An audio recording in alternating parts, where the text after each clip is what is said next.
very brief summary, but given Ryan hasn't been with us this last week, I'd like the way Liviana was last session. I think it'd be best to have that information come from those she trusts.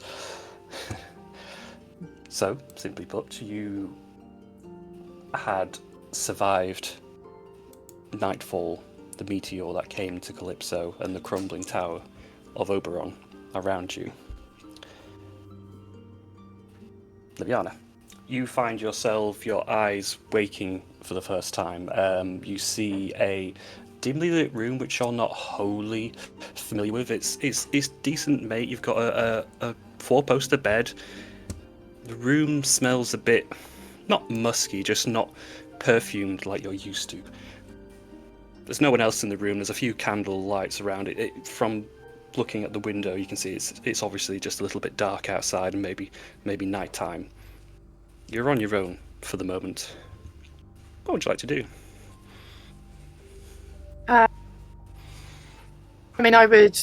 Libby would immediately try to sit up and have a look around the room and see if she can leave. She'd want to try and find everyone. Yeah, sure. As you get up from the bed, you do start to feel aches and sores, and as you check yourself over, you can see the remnants of bruises and scratches and cuts that are healing over. Off the table, you're fully fighting fit, but you can tell from how the way you look, you've had a rough, however long it's been since the tower crumbled. There's a single simple wooden doorway to the room of which you are wholly able to go to and try. Yep.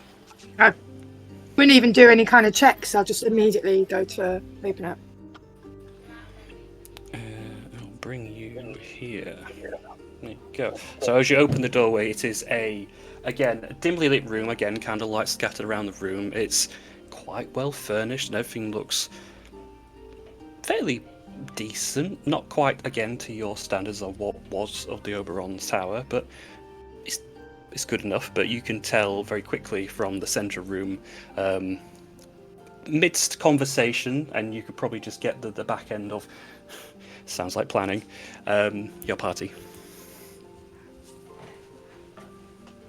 She'll just come rushing over, to be honest. She wouldn't really know what to say, but come rushing over and just... Everyone's here. Everyone's okay? What happened? I remember the tower falling and... Well, glad to see you were awake. You took your time. You were a cat for a while. A cat? What? She looks at her hand to try and almost like reconvince herself that she's not currently a cat. How? Why? Where are we? The tower collapsed. We found your father. He's okay. We found some others. They're okay. Moose's elemental tried to kill us. Is that right, Moose? Melvin?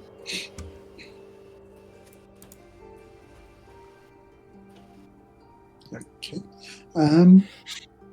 Yeah, we found you injured, so I didn't ask your permission, but I turned you into a little cat and took you to get healed. Hope you don't mind. It was easier to carry you as a cat than it was your full self, considering we were all battered and bruised. I'm not mad. It was probably much easier to move me. I'm not mad at all. I'm just so glad everyone's okay. I mean, I'm glad that you're all okay and everyone you found so far. I can imagine there's a lot of people that didn't make it out. We tried to find Radagast. We found his robes, and it looks like he left the ruins or the tower. So we're kind of deciding where we're going next. I think we've got an idea. I mean, We found your dad. Your dad's okay. I'm glad. I mean, where is my father now? Is he somewhere safe?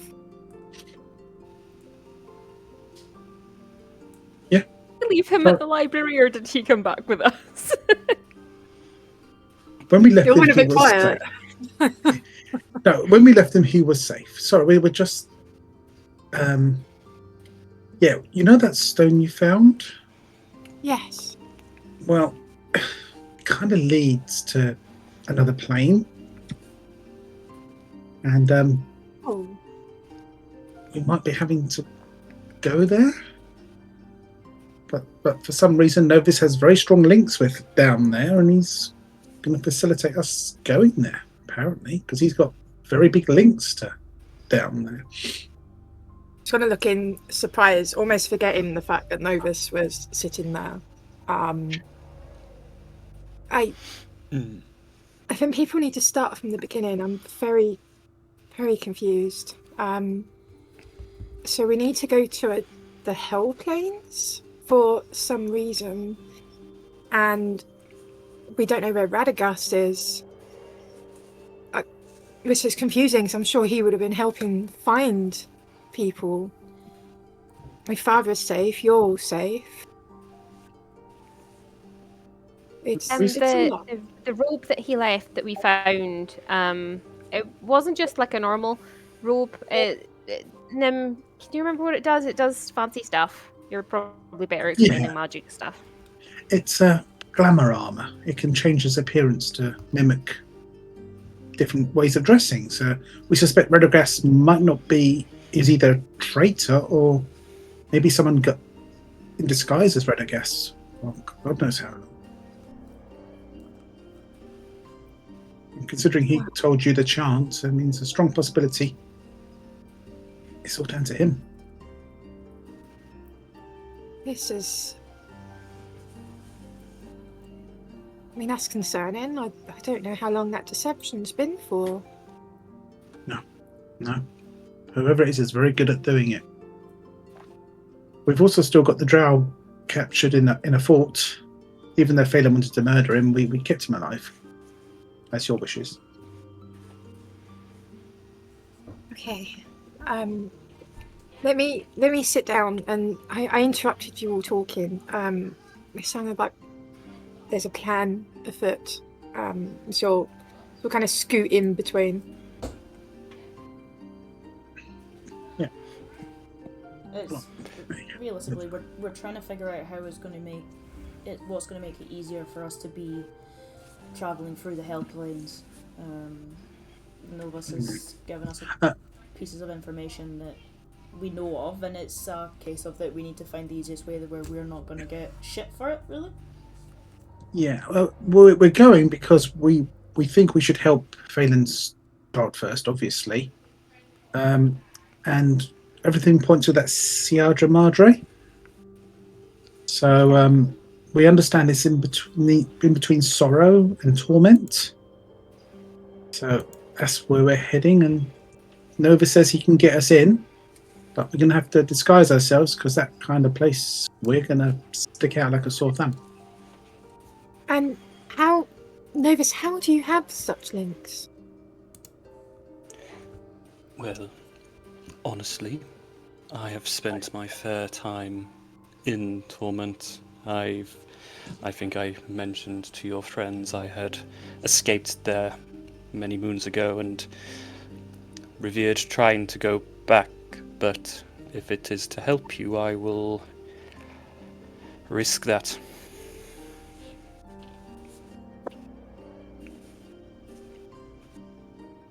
Okay.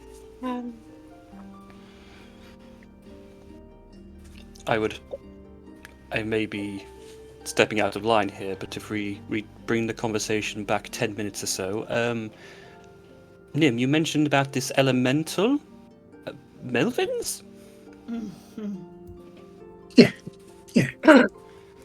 I was under the impression that was something the Radagast had possibly summoned. Well, you'd be wrong then, wouldn't you? Melvin's Earth Elemental gone rogue. No one brought that to my attention earlier. It would have been helpful to know. Well, it'd be helpful to know if you know how to get to the plane of sorrow and torment. I mean... Well, I can also not go there. That would be fine as well.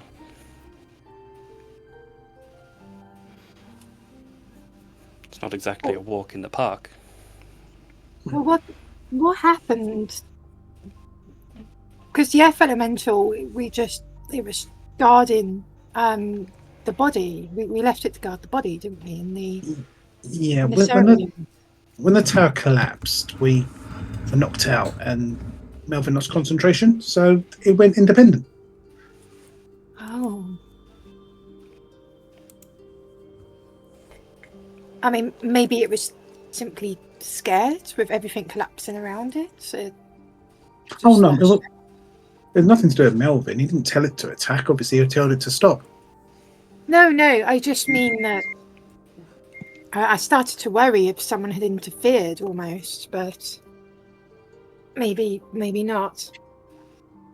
Yeah, no, I wouldn't stress. I mean, Nova's got rid of it. It's not like it's a worry or a concern anymore. Okay. So yeah, we're basically just trying to come up with ways to disguise ourselves, because being a hellplane and 5 people looking like us, we're not really going to fit in. Well, Novus, how would you suggest that we disguise ourselves? Is there a particular look we need to envisage for ourselves? I had go over this with your friends, and I'll repeat myself. I think normally people with much life and vigor in themselves, such as yourselves, stand out quite a lot to the devils and demons that hell, and they will take all the opportunity they can enslaving you, and often enslavement comes with a brand or chains. Those with a brand are not touched by other slavers or demons for fear of upsetting the others, so there is a order to it. My suggestion was to perhaps disguise yourselves with a brand, or have the appearance to be chained to a demon of sorts. If we were to, is there a way to fake this brand? Would they be able to tell if it's fake? Depends which demons you come across. There's quite a heavy amount that aren't that intelligent, but the rare few are, well, more intelligent than anyone around this table. Hopefully we can avoid them completely. My imagining, I had a place set out first to destination without drawing wholly too much attention. The yokai market. It's busy enough with slaves and people who are running errands for their masters, where we may just have the time to get unnoticed and to leave until we can find somewhere safer. Unfortunately, my contacts there are extremely limited. Actually, I'd probably pose more a threat with you than I would without. Okay. Well, I can disguise myself as a slave using this fancy new armor. Someone can jump in my wizard hat for an hour. Quill, don't take this the wrong way, but you kind of look like you're from there. I mean, I'm from there, so I'm gonna stick with not being branded. Yeah, I mean, minor illusion doesn't last long. Quill, you're from Torment, is that right? Yes? Yep. I don't suppose you have any contacts you've made it out as well. I mean, I wasn't really on the best terms with people. I mean, my brother was there. I don't know if he still is. Do you remember where you lived?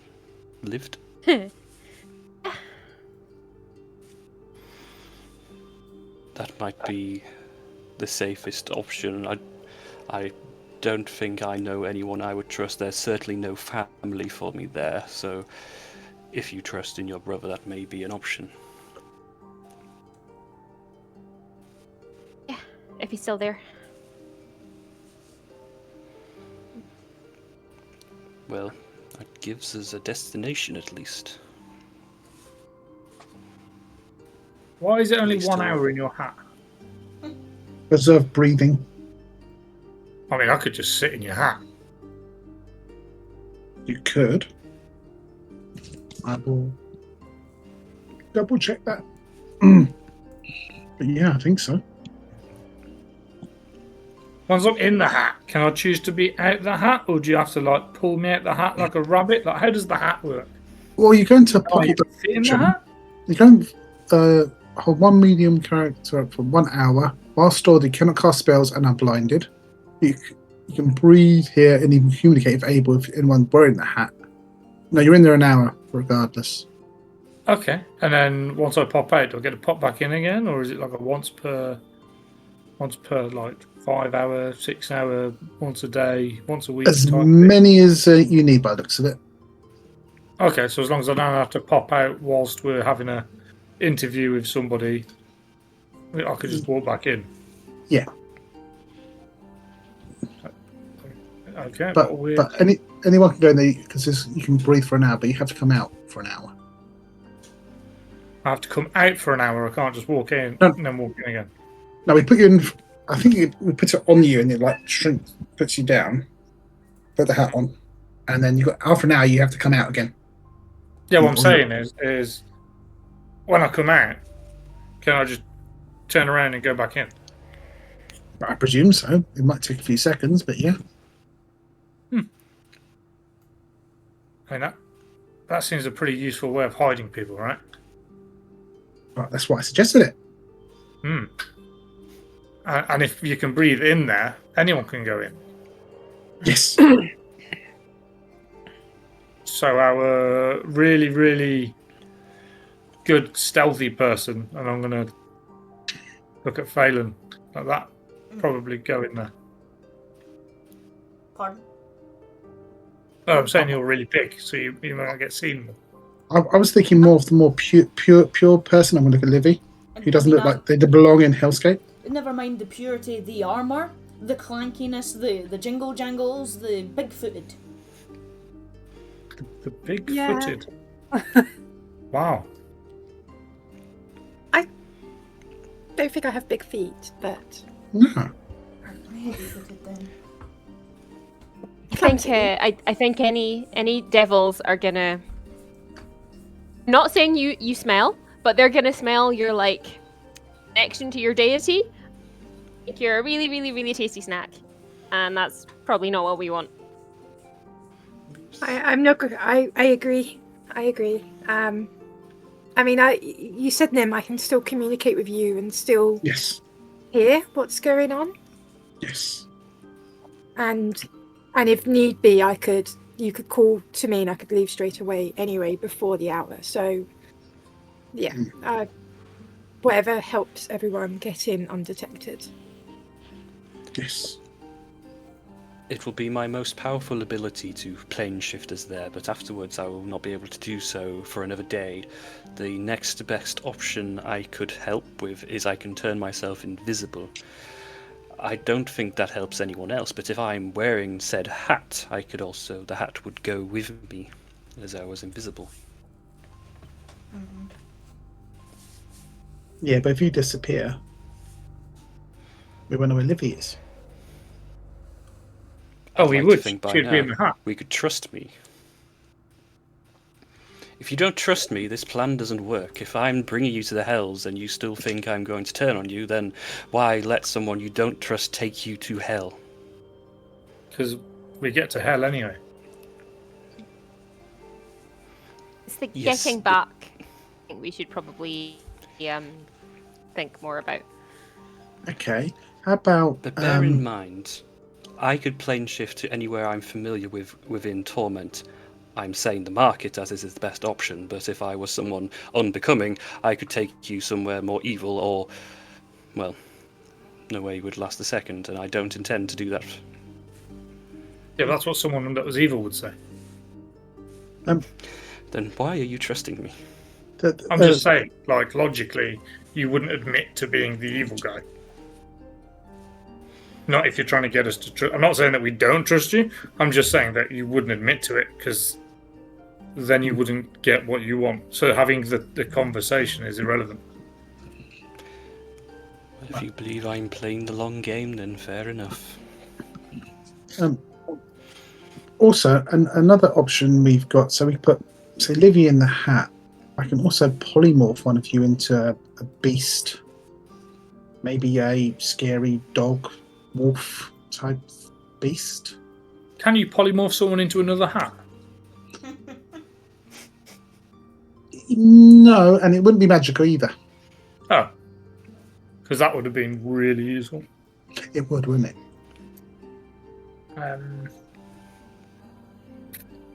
But that's two. I can dress myself up as a slave or a whatnot.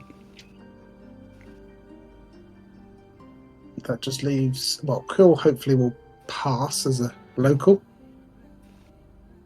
Mm-hmm. That is either you or Phelan.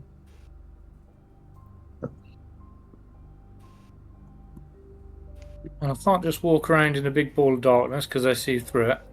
Exactly. So I can either get branded and pretend to be a slave, or I can go naked and pretend to be an automaton, or whatever you call it. Well, if we brand you, you can always cut that bit off and fix it later, can't we? I mean, that is true. So if we say brand your buttock, once you're done, we just chop it off. You don't need it, and you can always mend it later.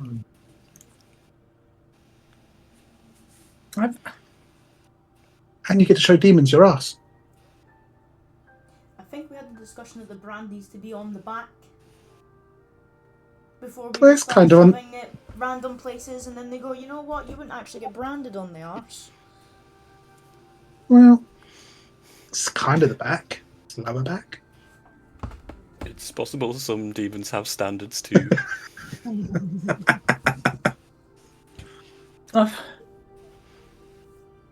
It's only a suggestion. I mean, to get in and get, what's the word, hidden as quick as possible. Hopefully within the hour anyway. Need to blend in and disappear. And then Is anyone wearing? No, I've just had a thought. Is anyone wearing like metal armor entirely, like just like that isn't magical?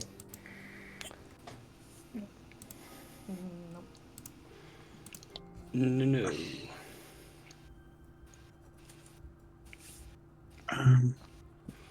Are we not in a fort currently?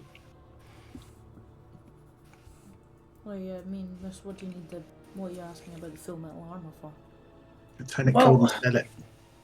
I mean that would be useful, but I more thinking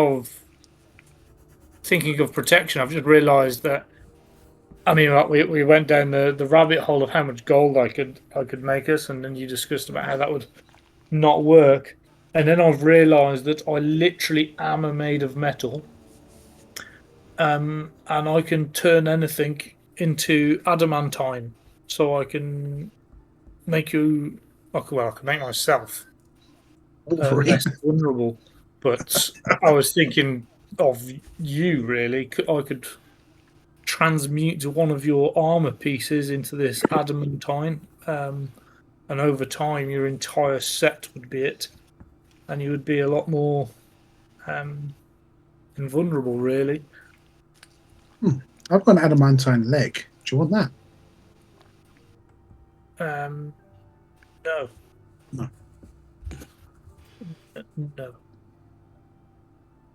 No. It's just a thought. I don't know whether that's going to help us sneak in. But it's a. Or is mithril a type of metal? Or is that like a type of fabric that has metal woven in it? It's metal in Lord of the Rings. I don't know about D&D, if it's in D&D. What is this? Because if you're trying to be quiet, I could make your clangy armor not clangy by turning it into mithril instead. And then you're better at being, quiet. Who are you talking to, Livy Well, or Phelan? Well, Livy's at least quiet. I have studied leather armor. That is not my armor that causes the noise. I am not a noisemaker via armor. I know, yours is your big feet. Exactly. I am a noisemaker, but my armor is already magical. So I don't think your idea will help with mine. No, it doesn't affect magical items, unfortunately. Unless I take this armor off and swap it for... I've got a chain shirt. No, you're going to be in a hat, so we don't need to worry about you. Yeah, I think Melvin's right about Phelan. Why was I concerned about me? I'm just concerned about you all. What about now? Because you don't wear armor. Just looking at Quill, who very clearly does not wear. Yeah. Much.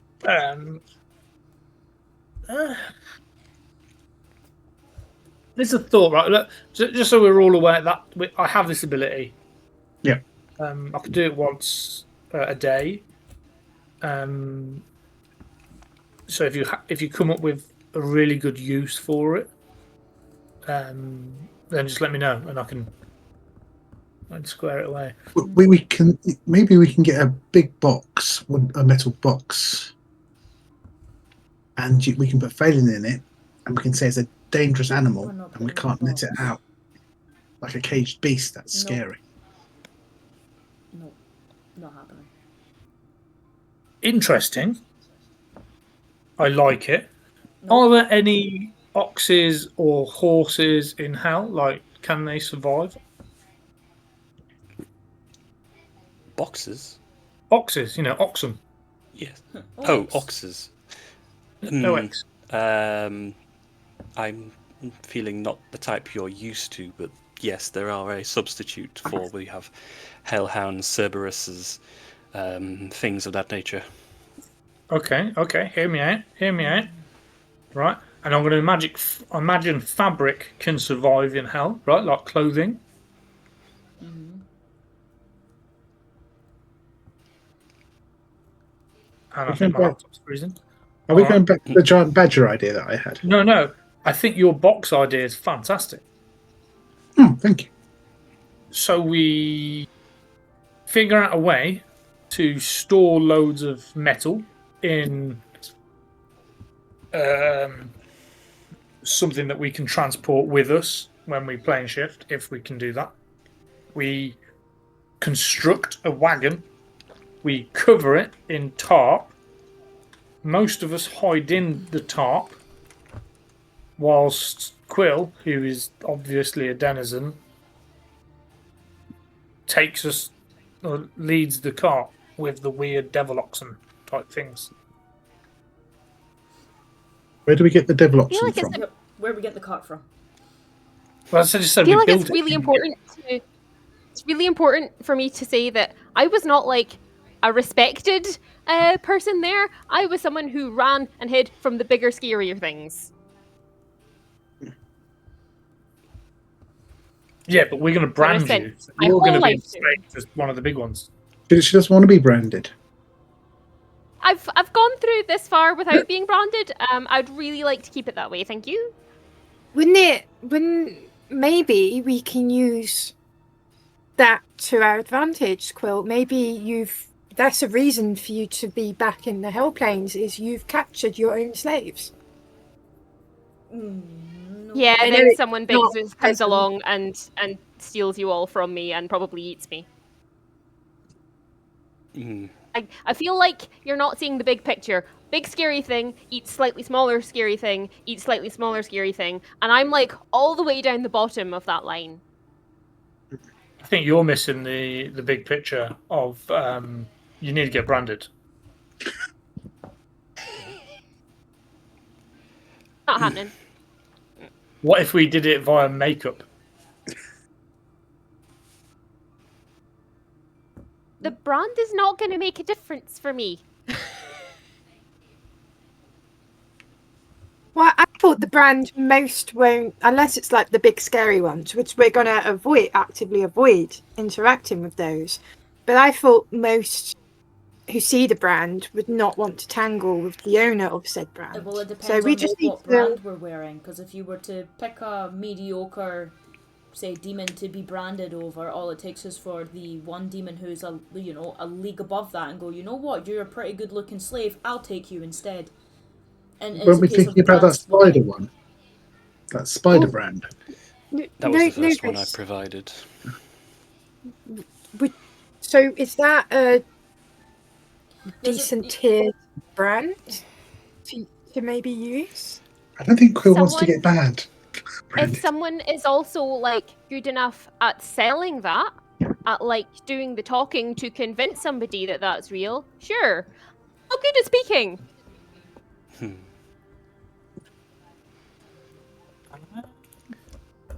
The brand I provided was would be a, we'll say, mid-level demon. I believe in my mind that would make that would draw the least amount of attention, as if I provided, say, the brand of Mammon or Jaraxxus or something like that. They may come collecting and therefore get more attention, whereas this is a low-level demon, then they will also potentially challenge for you, thinking your master is not that strong.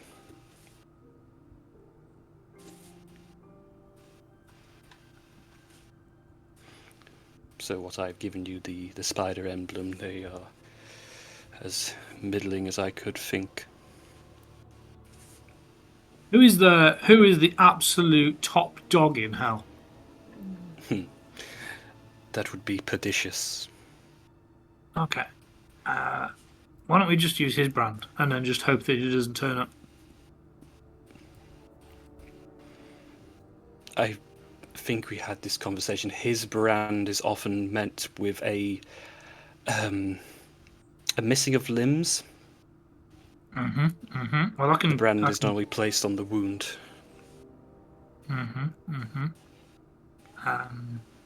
Well, you don't want to get branded, so how about we chop your arm off?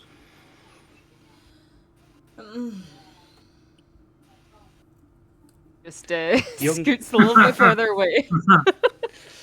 Young Quill, your brother's homestead, how close do you think it is to the markets? I'm asking you a difficult question. Good question, Jordan. How close do I think it is to the market? You would know it is not far at all. Maybe a couple of blocks if you were to run. Well, I'll communicate that. To myself. Wonderful. I'm going to look at Orcish, who is missing a limb. Oh god. Well, he's missing a finger. No, He he's is missing an arm. Oh, He's missing an Wow. arm. He's that's missing a his lot. forearm on his right side. Oh, wow. Okay. The tower got him bad. That's all I'm going to say. The tower got him bad. Fair. But he's a paladin. Your sisters feel like a beacon. Yeah, but he's got the brand and there's no reason to question it, is there? Yes, so the King of Hell, or Queen of Hell, I'm not sure, whatever, God. managed to capture and enslave a paladin, which is probably along the lines of what they would do because it's funny. No, I would not be attending with you on this quest. Sorry, I think you're under the illusion you have a choice if Livy tells you you're going. He's going to look to Livy, say, High Priestess, with all due respect, I feel my place is here with helping the people of Reverie, helping to find survivors. As important as what you are all doing, I don't feel right leaving people. Yeah, I mean... And Livy's going to look back It's and not sort of look at the obvious. grave and look back and see his missing arm as well. and say, I release you from our service, Orc Issue. Please, I would prefer you stay and help continue to support the people of Reverie that you find.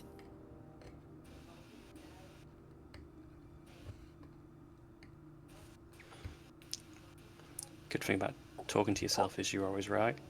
Yeah.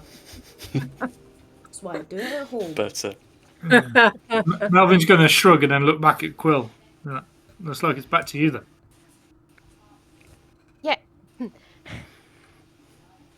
I'm risking a huge amount by going back to the place that I was trying to get out of my whole life. Which I'm doing because you guys have like this super important job to do, and I want to help Phelan get his son back. But there's a line, and I'm not crossing it. I will come with you. I will help to my best ability, but I don't want to put a spotlight on myself. Yeah, I We mean, only need to- why don't we just... Isn't there, like, you know, like, shops and stuff in Reverie? I mean, again, the tower got obliterated, but the town is not dead. The town wasn't in the tower. We could easily go into a potion shop and find some form of, greater invisibility or something, and then we've got a... That's an advantage point already, without needing for anybody to be branded or anybody to change the way they look. Does anyone possess the spell that creates fog or mist? That's not going to help either because they'll see through it. I mean, I don't see through mist. Mist is not like darkness. Orc Issue's going to raise his hand and say, well, I'm happy to offer this necklace. It's a necklace of prayer beads. It does provide some additional help, one of which is Windwalk. Whether it's useful or not, I don't know, but in lieu of me being able to assist you all physically, I'm happy for someone to take this.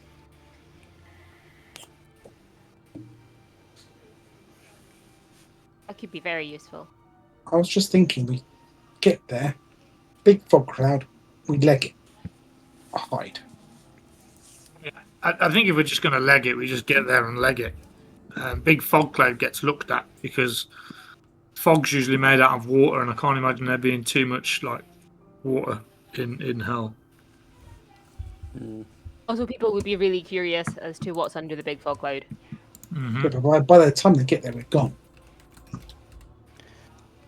it is a good distraction. I think. Well, listen, I don't think it is a distraction. I think it's. Oh, look, giant fog cloud has just appeared in hell. Let's all look at it. Okay, Melvin. We're somewhere else. If the fog cloud is somewhere else and we're not in the fog cloud. But how Well, far no. can you cast it away? Because 60 feet ain't that far. Well, first of all, we have to find out if we can do the fog cloud. And secondly is, how about your friend, the Elemental, to cause a bit of a distraction, running downtown, smashing up shit? I mean, I could summon an elemental, sure. Not sure which one you would like, but I'm not sure. Again, I'm not sure drawing attention to something out of the ordinary is useful. Well, while they're trying to kill that, we could be running the other way. But they will know there is something afoot, I think, what your friend is trying to say. Yeah, the point is, right, is so none of us really want to get branded, and I can sort of see that. I mean, I didn't really want to either, and Quill, I'm only joking with you, although it is funny to see you squirm. I think you managed to live years and years and years by just running, and you managed it. It's the best one. Run and hide. I've been saying that since the beginning. Okay, I say we just do that. Right? We just do that. Well, where are we running to? Well, Quill's going to take us. She knows where she's going. No, that's I what mean, I if- know. if But my where, brother- where are we going? Like, are we going like Brother's straight still in here. and then Where? straight to get my son? Are you wanting to get something before we go and start doing that shit? Like, Well, the only thing we have is go to a brother's and then go get your son. I mean, no one's got any other plans on anything else. well, Yeah, but why would we need to go to Quill's brothers if we were just going to go Just in straight to case them we and needed summon? we don't have to. It's just in case we need more to hunker down a bit. Yeah, it's Yeah, the yeah, safe and space, that's isn't fine. it? But if we were wanting to go straight for my son, if that's what people were wanting to do, Novus, do you not know somewhere that's closer to the edge of torment that we do not need to fuck with borderline anything that's in the market that's surrounded by demons or anything? It would just be a random point at the edge of torment because we need to go slap bang in the middle of torment and sorrow. So the outskirts of torment is where you want to be. It doesn't need to be a marketplace or Quill's brother's house. It would be the edge of torment. The closest where you're looking to traverse is the absence is called the Divide. I've never been there personally, so wouldn't be able to go there directly. I suggested the market as it was the most low key to bring you there without unseeing eyes. There would be some, but the higher level demons will just see that as people selling their wares, etc. I can take you slightly closer. That puts us in the city of Anguish. The streets are busy there. I think the suggestion of a stopgap, somewhere to catch our breath, being Quill's brothers, would give you the time to, rather than working out all at once, to take it step by step. And potentially, maybe Quill, I'd be saying this for you, but your brother might have connections or more knowledge. I don't know about yourself, but I've not been there for quite a while. Clever. If anyone knows anything, it's him. He knows everything. It would be good to get a lay of the land. Anguish is a vast city, and for a group of us to simply leave it with as quick foot as we'd like, I still believe we would be chased. And in the Divide, there is absolutely no cover. It is barren wasteland. They would fly after us, and they would find us very quickly.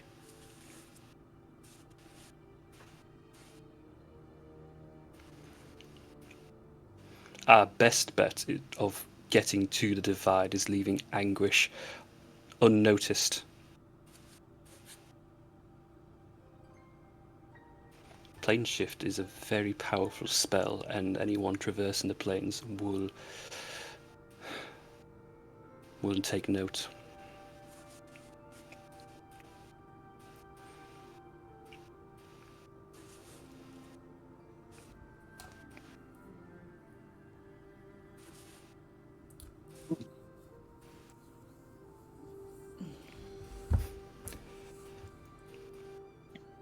Well, that sounds like the first half of our plan is pretty much there.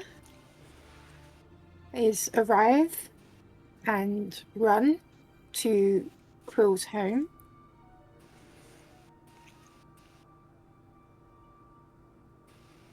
If we're running, then we might stand out. That's why I can't suggested the potions of imagine. invisibility. I can't imagine if there's slaves trapped there, some in chains, one branded. I can't imagine we'd be the only ones attempting to run anyway. I'm hesitant to suggest this, but once we get there and we do start running, I can make myself, how can I say, a more worthy chase. I would have to separate from you all, but I may have a single place I could run to, and they would likely chase me over you.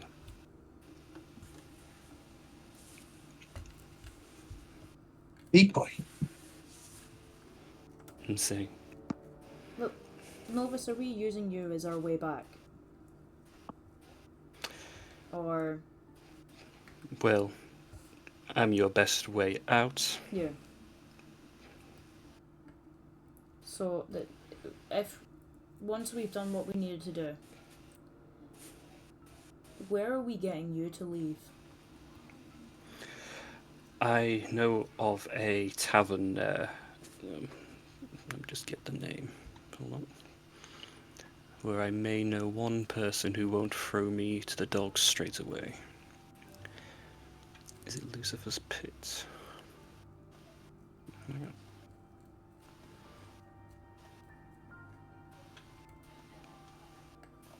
Normally name of pubs are things like Lucifer's Hold or something.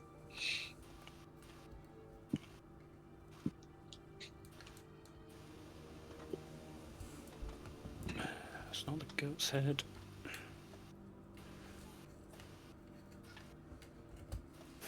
Made a mistake of loading quite a big map, so give me a second. While Novus is trying to recall,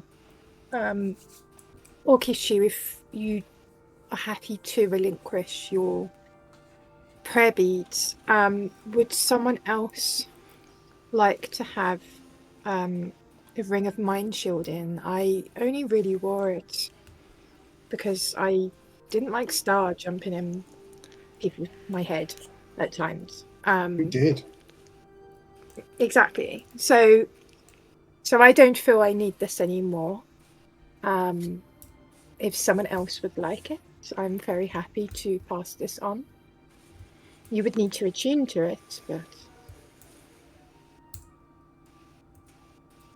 Everyone's just given me stuff, and now I can't attune to anything else. Yeah, attunements are tight squeeze around here. otherwise, maybe it'll be good to trade or sell.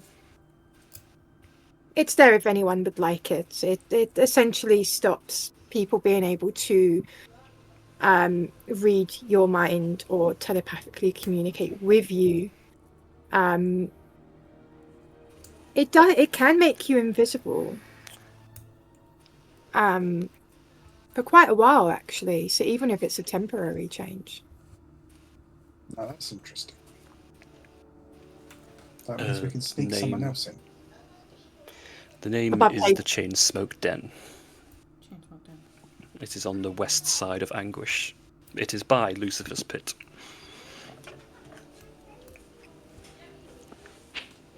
Hopefully, if I'm still lucky, the alderman still runs it.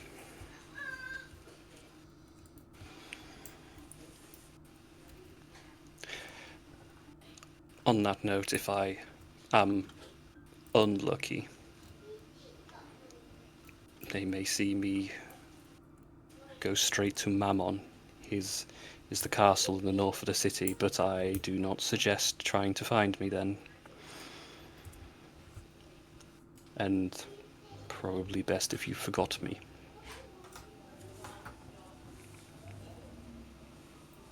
No offense, but if you're our only way out of there, I kind of don't want to let you go off on your own. I don't want to lose the only way we have of getting out. I appreciate the sentiment. I'm just providing ideas. I would sooner not be a decoy if I can avoid it.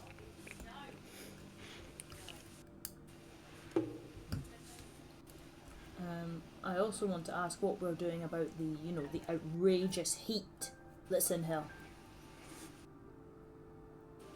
Because Quill's fine.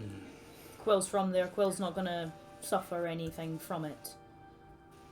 But I don't really feel like suffering, and I don't think it's a wise choice for anybody to start getting dehydrated or exhausted from running around here, especially when we're going to do what we are going to do. Nobody can not be on top form.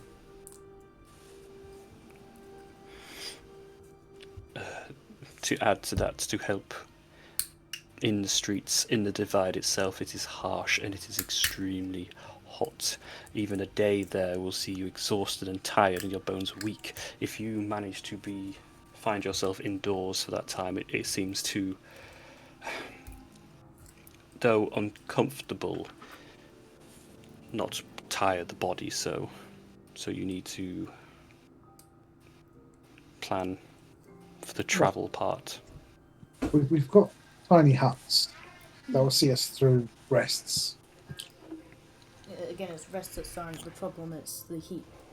We need to be able to make sure that we can drink, because people in hell, I don't assume, are going to, sip on a bottle of water. I can... If we have time for me to rest quickly, I can... Rest? You cheeky bitch, you've been resting the past day? I mean, so it's down to the DM if I'm allowed to change the spell slot, because then I can get Create Water. Healing herself.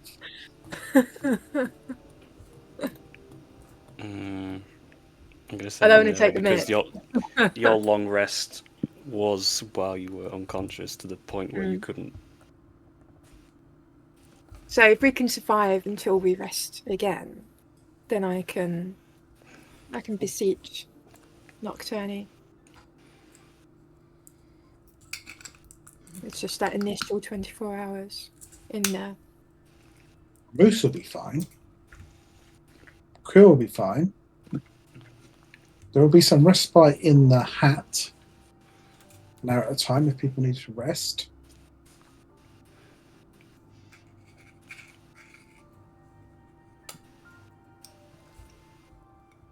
I mean, I could always summon a water elemental and then you just sort of sit in it.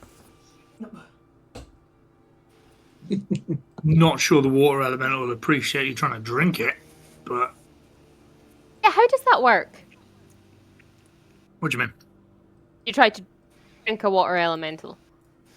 I don't know. I've never tried to drink one. I think you need a straw. Maybe you can lap it like a cat. I mean, I'm just saying it's may not be the best idea, but it is an idea. It's a thought, right? Well, again, one person in the hat won't suffer any of the problems because they're in another dimension. And we got You just polymorph. swap out. We You could swap out hour by hour. polymorph someone who tolerant to heat.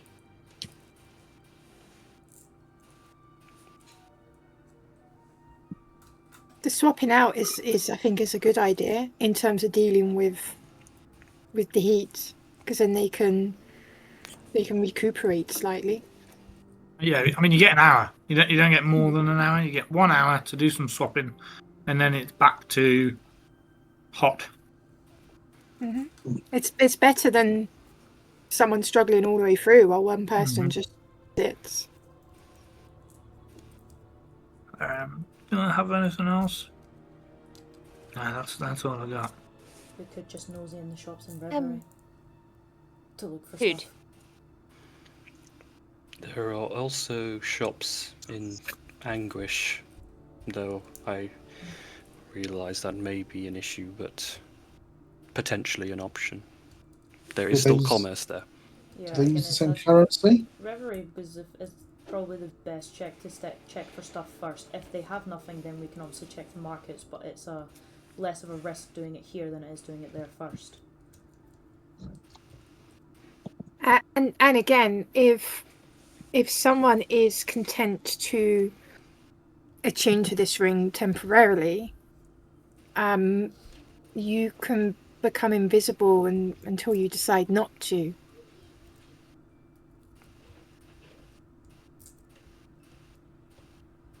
I don't think I've got the slots. Unless I not do the hat, but we need the hat. And I can go invisible in myself anyway. Yeah, I mean,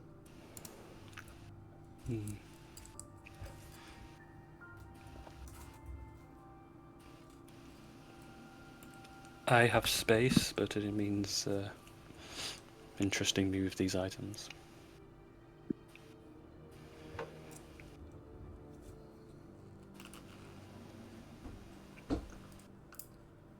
We should just go there, find a shop, buy something to cool us, and get on with it.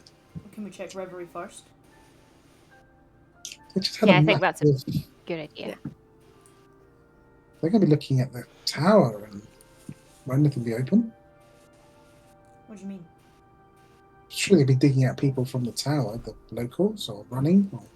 It's not really time for business. Well, yeah, but it doesn't mean that there won't be people for business. I mean, people are going to need stuff to heal up and supply people that have already been buggered. A fucking moon just cracked into the world, and they're going to be selling trinkets.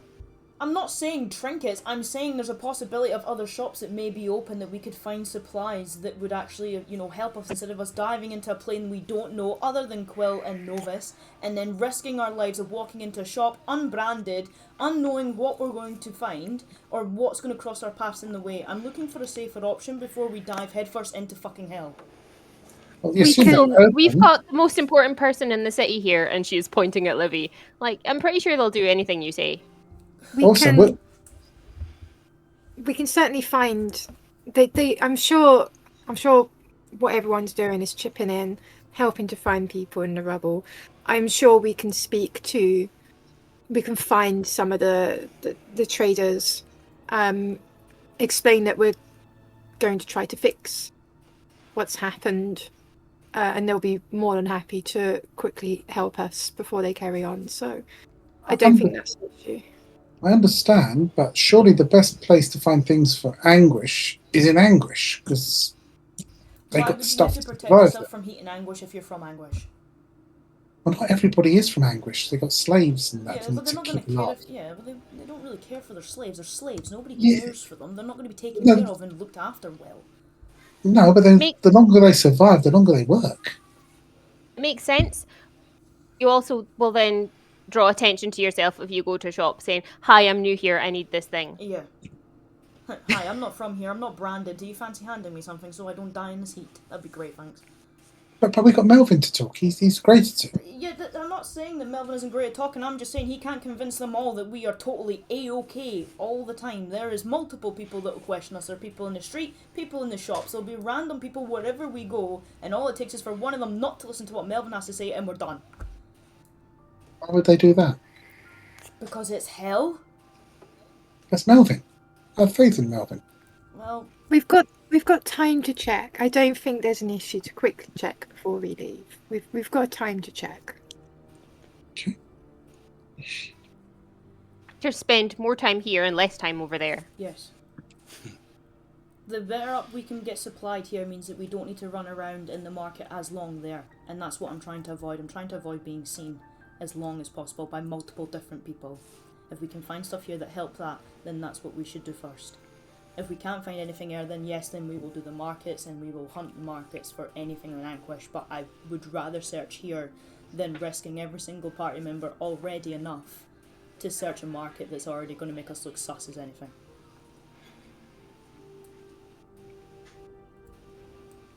And that's what we'll do.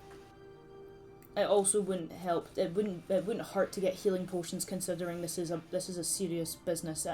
Livy, I don't even think you know, but we're going to have to deal with a lich. I'm going to give you that letter. I'm going to hand the letter over so you can read it. The one, if you go into the Discord, it's in Maps and Extras. It's above the guest list. If you wanted to read back over it, it mentions the Spider Queen and stuff like that. Okay. Just so you know what the kind of details are that we've all got. I showed it in the Moon Tower, but it's obviously been a minute, so might want to reread just so you know. Information is important. What I don't know that much about the Madre itself, apart from roughly where it is. If when we do eventually arrive at Anguish, maybe Quill's brother would know, or they would know of someone with a little bit more info. It's even a myth amongst hell, really, about the reason it's there. It's often avoided. Those who go there don't tend to come back and talk about it.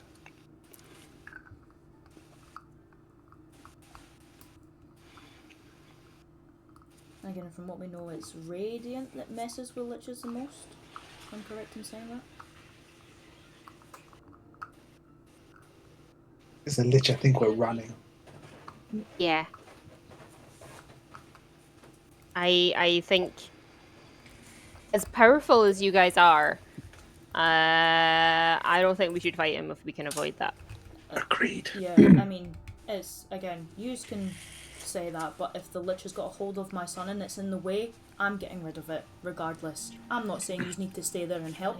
I'm not asking you to sacrifice your entire lives to save my son, but I will be doing everything in my power to get a hold of him again. And if the Lich isn't what you want to deal with, that's fine. I'll deal with it myself, regardless of the outcome. Phelan, we would help you get your son back. I don't think that's a question in anyone's minds.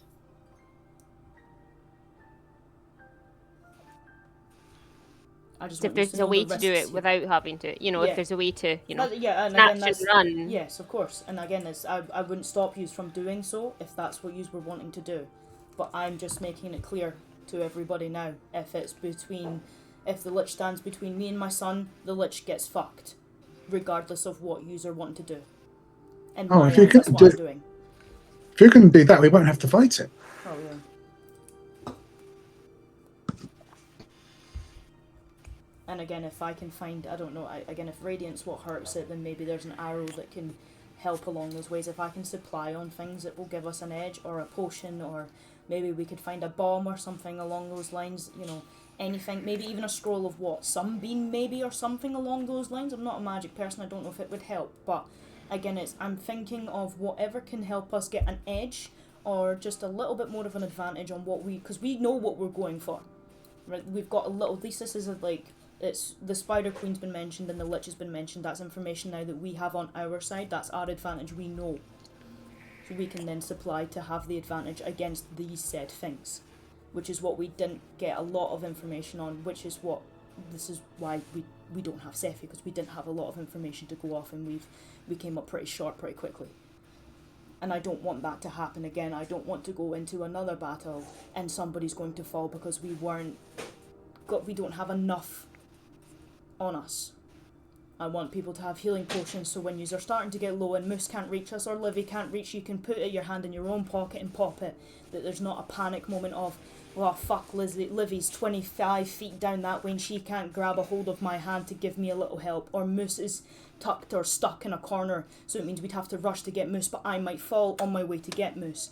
I want us to be in a better position than what we were last. I don't want anyone struggling mega hard. I want us to have supplies, I want us to feel good, I want us to know that we're going to have the fucking advantage this time. Nobody gets the better of us from this point on. They got a bottle of endless water. I've heard of those. See? Probably that would help. Again, or a scroll of create water, if we were then to fill up water skins, at least we'd all have a full water skin before we went. Just ration it out. Maybe Moose builds things. Maybe you can build like a container with cold in it so I can keep my cheese good. Right.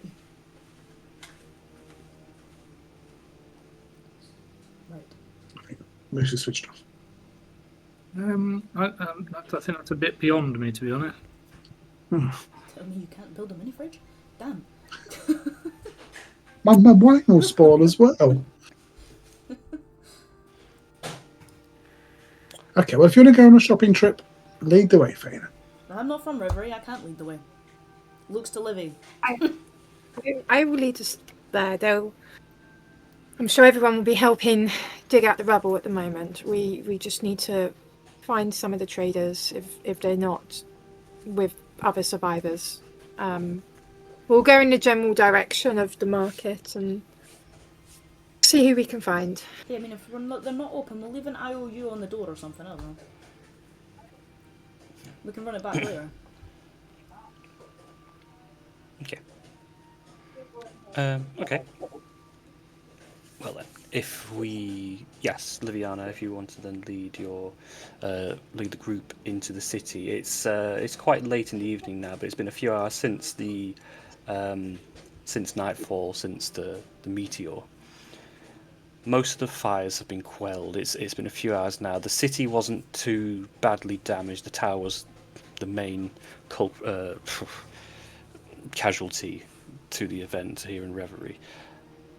There is still a lot of to and fro of people like carrying stretchers with people, but it seems to have calmed down a fair bit now. And given how late in the evening it is,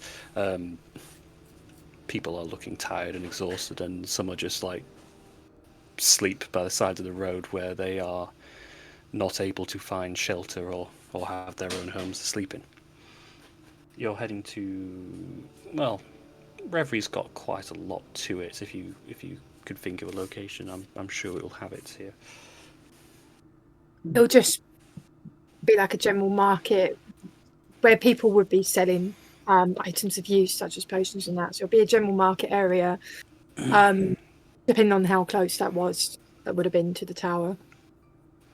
Okay. Yeah, the tower's on was on a hill. It's quite a fair bit from the tower to the city, where you now found yourself now in Fort Drum, which is the where the paladins are based. It takes you about 10 minutes of travel, the 5 of you, towards the markets. There doesn't seem to have been much damage here, but you don't see anyone at the stalls. The bench, the tables are empty. The stalls itself, they're surrounded. It's sort of like a town square kind of setup. So the surrounding area are also shops. And the market in the centre is just sort of like the cheaper sort of like to and fro. Most of the lights are out, but there's a fair few shops. You could try knocking and see what you get.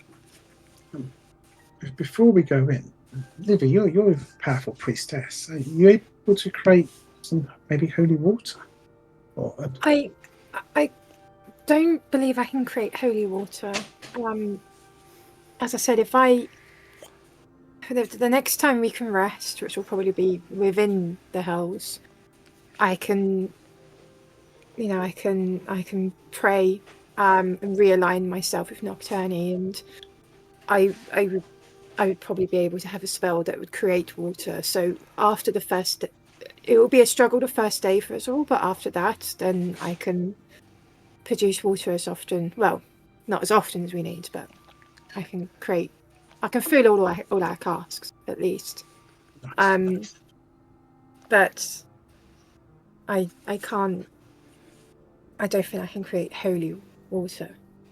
Okay. Another thing, Melvin, you can change metals. You say. Don't these undead things like liches? Do they not like silver? Maybe you should silver a few arrows for Phelan.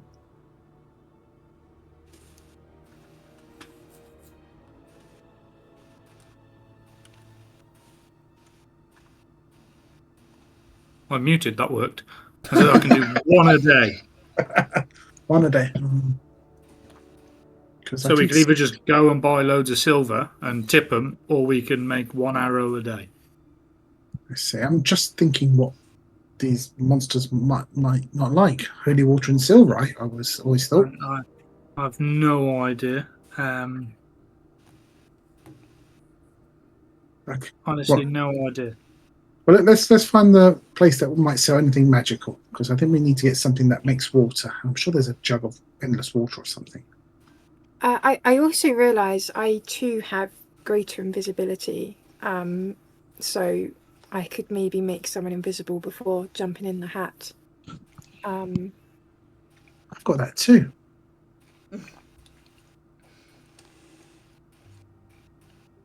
Awesome.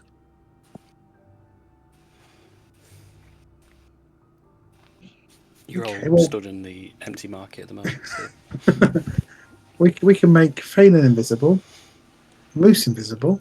You can get in the hat. I'll pretend to be a slave, and Quill can be my master. There we go. Okay. Let's. It might be easier to slightly scatter within sight, but just knock on a few doors and see who answers. If we split up, I say, if I go hunt for diamonds of value for certain spells, someone look for healing, someone else look for survival items. Might make the time quicker. Or weapons. I will send Orkishu with some of you, and if I go with others, because they will recognise Orkishu. as one of the paladins of the wall, which may assist. Okay. Just trying to make it easier for DM shopping trips. Splitting up does not make things easy.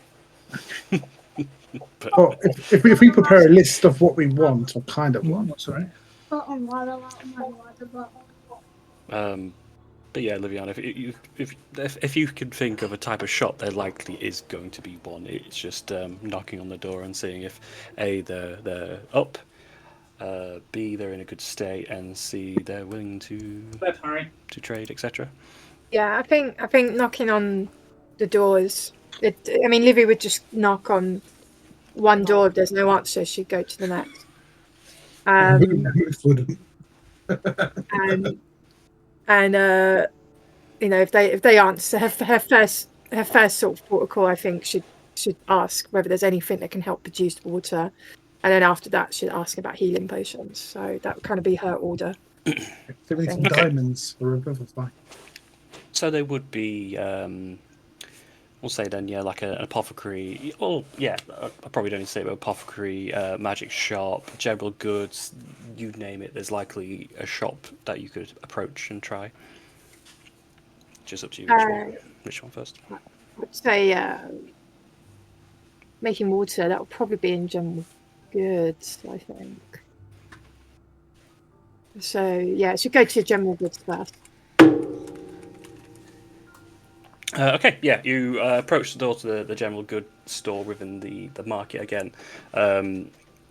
The lights are out. It doesn't appear that the business is open. We've been quite late at night. I assume we're probably knocking.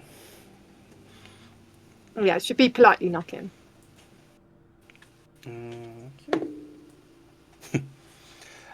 It takes a moment, and then you see a very small possible candlelight move from the second floor. It disappears through the exterior light, moving its way down the stairs and eventually coming to the doorway, and you hear several bolts go as it pulls open forwards. You see this this oldish gnome. He's got bald head, he's got this very large mustache, he's got one of those like Snow White sleeping cats, like the blue one with the long end and the half moon glasses. We're closed. Just squinting through his eyes. She's going to kind of like kneel down a little bit to sort of be more on his level. And so I'm terribly sorry. I know there's been a disaster happening, but your high priestess needs your assistance. He like rubs his eyes again and moves the half moon glasses off his nose and just towards his eyes and squints.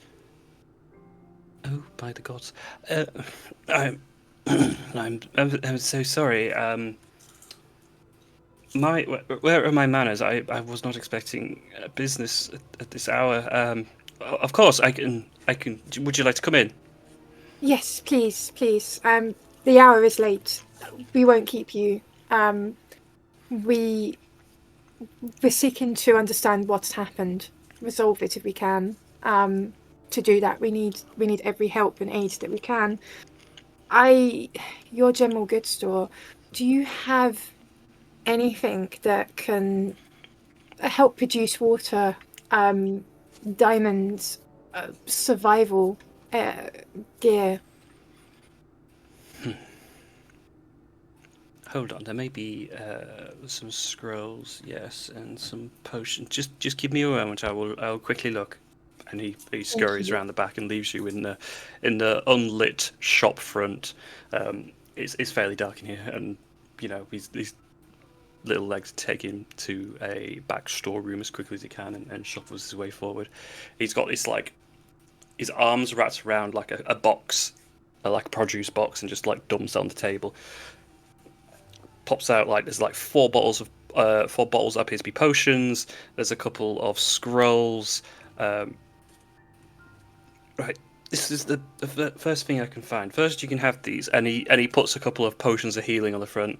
I don't ask you're doing everything you can to help Reverie, so consider this a gift, nothing more. The rest, I will. I wish I could just give you, but it's going to be Business no, is going to be non-existent for a little while. you will need payment. I completely understand. What do you have, and what are the payment terms? It'll point to the 2 potions of healing. He'll just force on you if you don't take it, and then there's a couple of other red potions which are potions of fire resistance, which probably would help. There is a scroll of create food and water.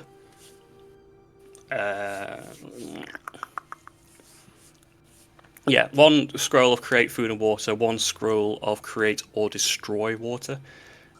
Yeah, we'll go with that to start with. Mm-hmm.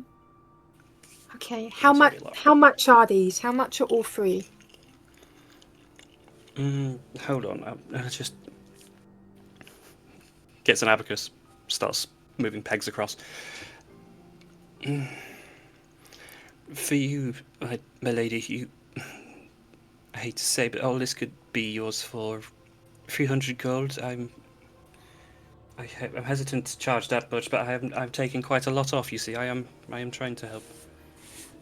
Completely understandable. Bear with me 1 moment, and she's gonna scurry outside, find the rest of the gang, and explain what's there, and wring her hands and say, I don't have any gold on me because it was all used for the diamonds before.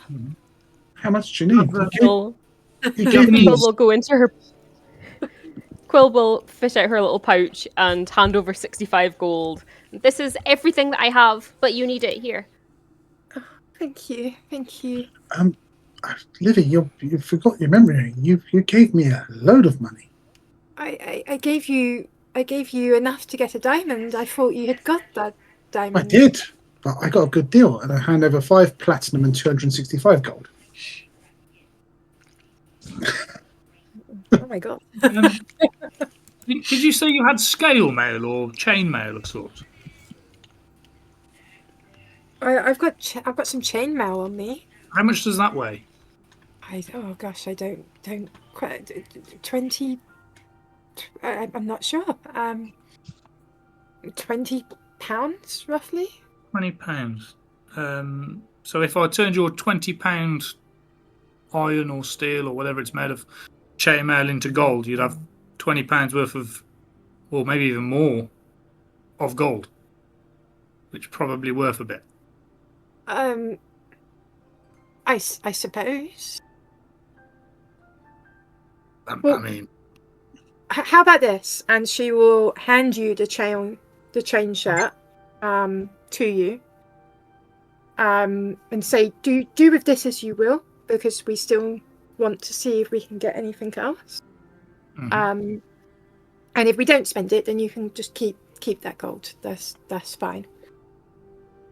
You also all have those adamantine limbs, which carrying around the backs of your bodies is probably worth a bit as well. Yeah, I want to find like a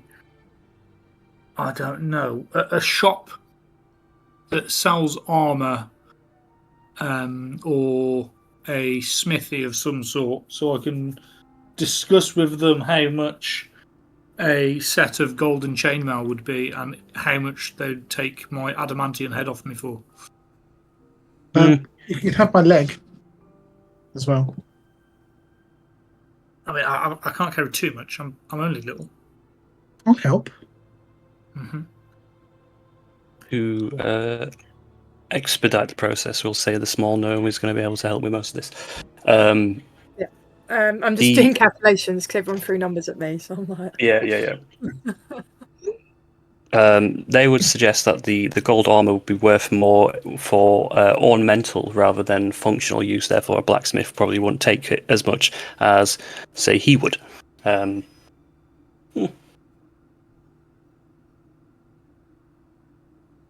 gold. 500 gold. I mean, I could probably smelt it and sell it for more because, you know, 1 pound of gold is 50 gold coins, and I've got 20 pounds, if not more. And chainmail link isn't a solid metal piece. There's lots of small, tiny links, which then put together isn't as much. Well, That's why it's somewhat lightweight.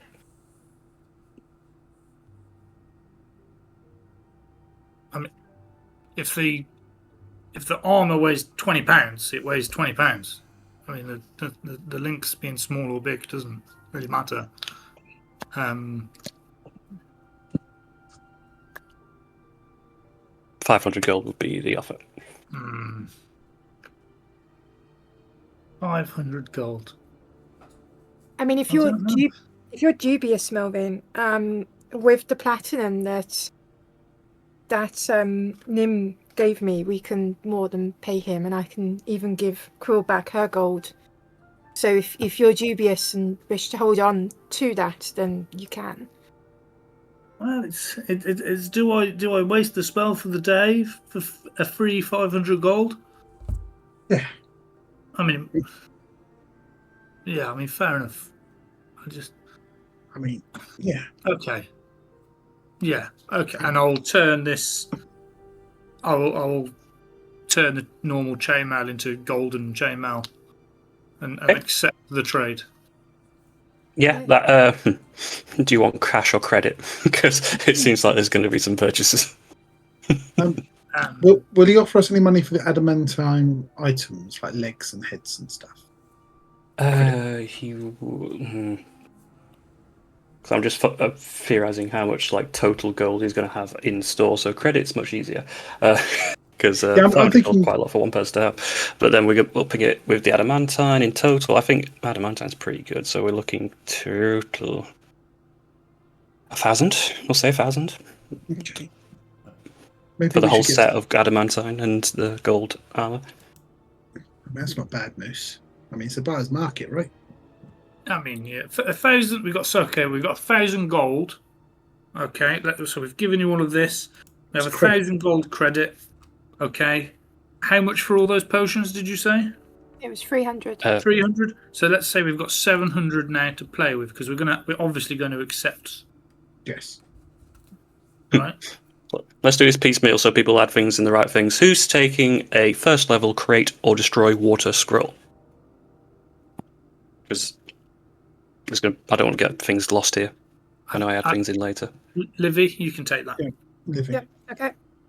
Great. So third level create food and water scroll.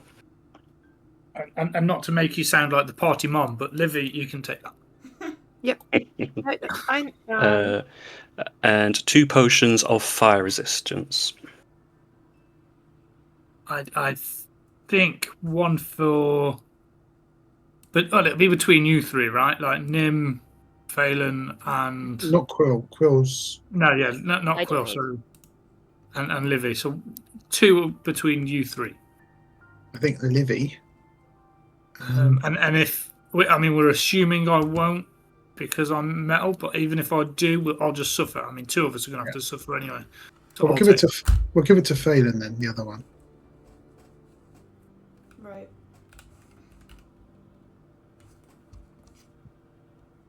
I mean, that makes sense. Much easier. We were after a diamond, and he does scrape out an old antique box, which is stashed away somewhere. Inside is not nearly the same size as diamond that you would receive from Kiwi previously, but there is a diamond in there, which he would suggest. Again, and he's doing it through his High Priestess. 250 gold. I think we should. Again, Revivify is Livy or Moose, but you've already got one, haven't you, Livy? So maybe that one for Moose. Yeah, I do have the diamond already. Is that discounted diamond? It is discounted. Again, he's doing this for Livia. I'm just very worried, of course, because the diamond has to be worth a certain amount. Yeah, but it's credit as well, so we're all right. Off the table, the monetary value of the diamond is very usable for Revivify. Okay, then it'll be worth it. It's just the worry, of course, is you go to use it and then it doesn't, and then we go. No. No. Yuri! Yeah, and we blame Yuri's mum. This is Yuri's dad. Good luck. Yeah, Yuri's dad. But, you know, we never mentioned Yuri's dad. That's his son of a bitch. Yeah. Right. So what else Well, do we... I did get my popcorn tonight. I know it was a joke, but I did a bit. So I was ready So for hang on, I've got action, not confused. shopping. I've got confused. So who's got the fire resistance potions? You and Faye. So I've got one. Yeah, Faye's got one. I've got the scroll of create and destroy water. Yeah. Who's taking the scroll of create food and water? You are. You Oh, are. I'm doing that as well. Yeah. And then there's 2 potions of healing. Well, I'm a healer. I don't think I should be holding them. So who would like to hold a potion of healing? I think Quill should have one. I think I should, because I can get places pretty quick. Yeah, absolutely. I already have one, so that's Moose. Did we get a diamond? We've got a diamond. We just bought. So who's going to hold that diamond? Is that Melvin? Well, it'll be me or you. Whoever wants to cast a spell. But you've got one already from Kivy. Yeah, I've got a diamond already. Well, I'll hold this one, and then we've got one each. So if the other one unfortunately passes, the other can raise. Cool. The other thing, Moose, and I don't trust Novus, so maybe we should see if there's another way back. You know, like a portal or something, just in case he does one and disappears. Just suggested it earlier, but I'm going to say this conversation will be out loud. He will be able to find. It's not quite a get out, but based on conversation, it will be a scroll of seeming. Okay, nice. Which may be useful. And the value on that?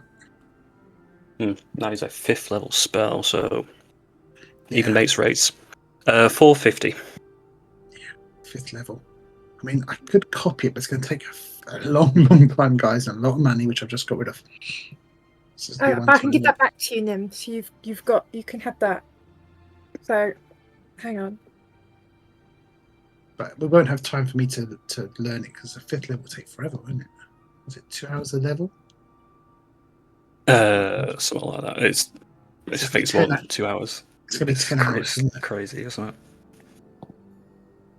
Take it so we have an emergency disguise, and if we don't need it, then you can take time copying it, and it could be useful in future. So Nim, I'll give you back your 5 platinum and your 265 gold. So you've got that. And Quill give you back your 65 gold, because we've been using all the stuff we sold. Okay. It's going to take 10 hours. I believe we've got 10 hours. And 250 gold pieces. It's so expensive. So wait, so what have we got left from the shop funds? Is it all gone now? Well, we took another 450 off. Yeah, so that, to me, we've used all our shop credit now, I think. 450 plus 250 is 700. 300 was the original stuff, right? Yeah. Yep. Okay. So now we're back to 0, just in case we want to buy anything else. I'm looking at ways to teleport, but outside of a 7th level spell. No. Both teleport and plane shift, yeah.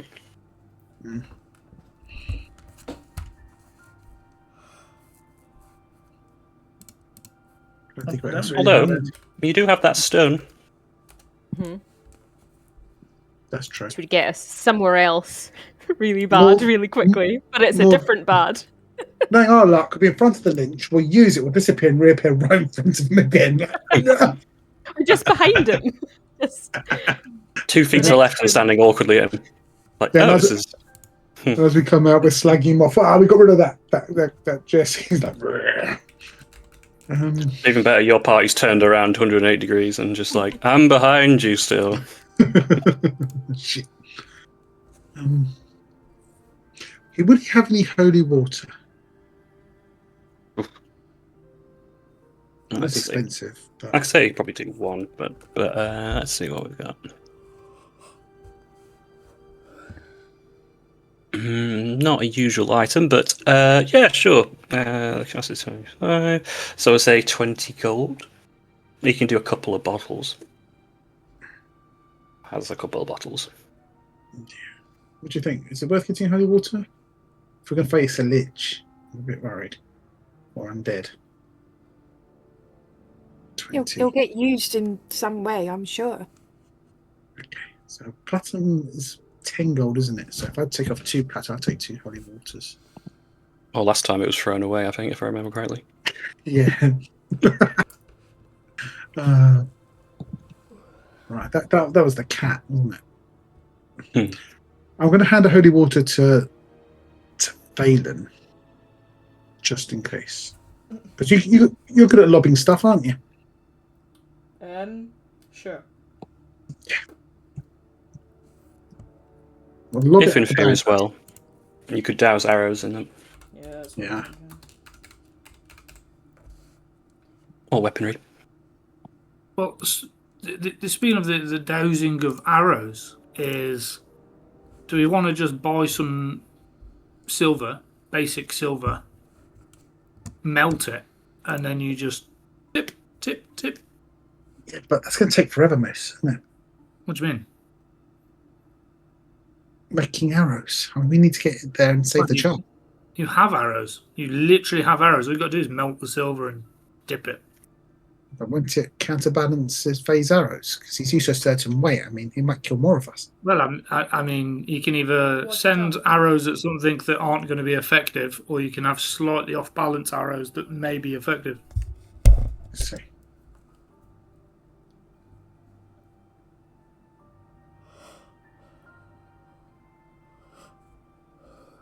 What about a scroll up to that you. does radiant damage? I don't know what magical spells would do a mad amount. I mean, of I have loads of things that do radiant damage. But is it all like your spell slots? It's not like I don't want you to blast through and then it's you run out of things and you need to do other things as well. I mean, it was just Yeah, I mean, I only have 2 spell slots. Yeah, but you do that wall. That was amazing. Yeah, I That mean, is- I could do that. Yeah, Wow. and then that lasts for a while. Yeah. But this is, of course, assuming we're going to go and fight a lich. And from what you were saying, that'd be a bad idea.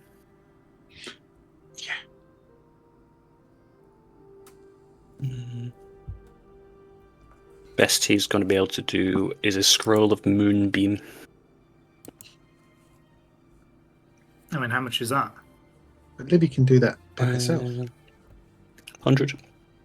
100 gold pieces for Moonbeam? Anyone got 100 gold pieces? Nothing wrong on doubling up on a moonbeam. I mean, I've got 65 if you need it. I was kind of saving this now for the seeming scroll, but if you think we desperately need it, I mean, I think I can get it. So That's I've only got a what? not second level.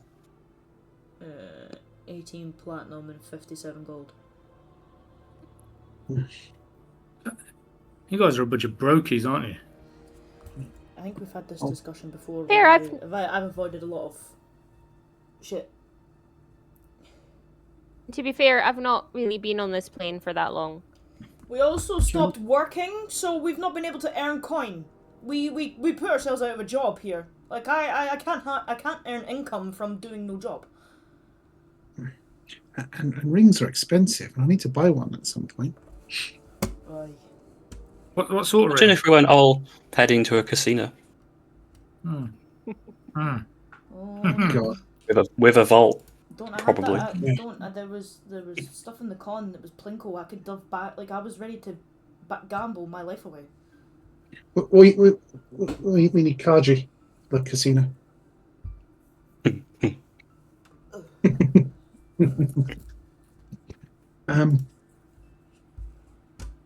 I mean, Last call. yes, we- The old man wants to go back to bed.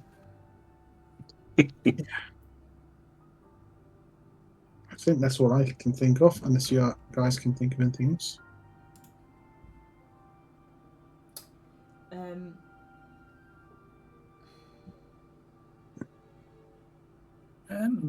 I can't think of anything really. Is there any like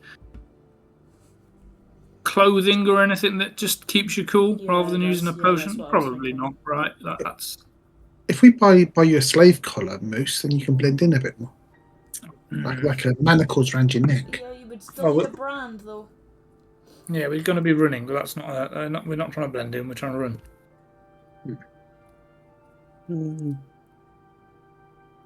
What about potions of invisibility?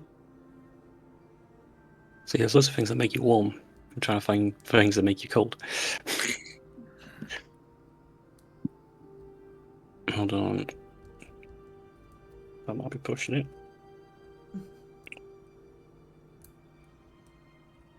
What are we looking at? A Frostbrand sword.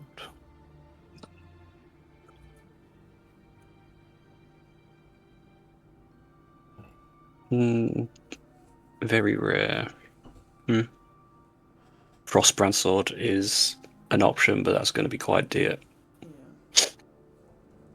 In addition, while you hold a sword, you have fire resistance. Your attacks do extra cold damage. You extinguish all non-magical flames within 30 feet of you when you draw this sword. What is it, a long sword? But that's. It is any sword. I can make it any sword. Oh. But it is very rare. How much is that? Good question. What's it called? Frostbrand. Really good. Ironically, you need. Ironically, you need a brand, right? So.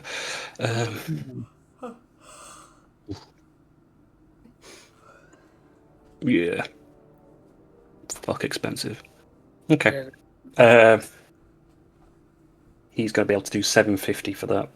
750. And the going price may be in its thousands normally. Well, it might be an upgrade on my one, but I don't think we can afford it. Well, I think, honestly, I think the Frostbrand is probably going to be the best thing that we buy. If I were to barter in the rapier off a vicious rapier, would that take much off? No. Is that rare? How much do you have? I have 265 plus some silver. You have 265 gold. Yeah. Okay, cool. I'm going to throw down. It's rare, by the way. Yeah, I'm going to throw down. You got 265. You need another 500. I'm going to put down 10 platinum and 400 gold. Where the fuck did you get that? Fucking hell! I've been hoarding and may or may not have been giving the party the correct amount of money since forever. Wow! You stingy little We all bastard. knew it. Oh shit! If it wouldn't hurt so much. What's that, 500? That was an extra 500 for Towards it. but yeah, towards Nim's 260, so he should have 10 left. Yeah, unless we get some money back for the vicious rapier, or should I keep that just in case? You should keep it. Keep it. Okay. Well, the next question is, it's a Frostbrand sword. It can be any type. It depends on who wants it. What type. I don't have to have it. It's up to you guys. If you think, Quill, you're quite handy in hand-to-hand, or would you prefer your? I mean, my great axe is better, and I can't do like holy or radiant damage, but I can do a couple of other element type damages. Just you take it now. Mm-hmm. Yeah. And how much money is that gone? It'd be a rapier if I do it. 750. Yeah. How much of mine's going? All of it. 250, I think. It's Yeah, 250 and 500 of boost. I gave you 500 and you had 260, so you should have 10 left. Okay. Wow. Wasn't Okay. expecting today to be a shopping episode. No. No, neither was I. I warned you about this on Monday. We had this discussion. I've added the rapier to your inventory. Thank you. Nim. Thank you. I thought it would be really difficult, but it's actually kind of easy.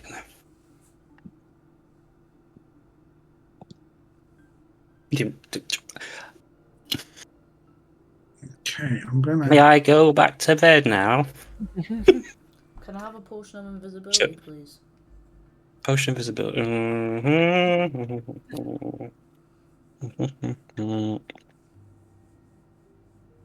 I've got one. And you're going to promise you're not going to rob him straight after purchasing it? We didn't say that.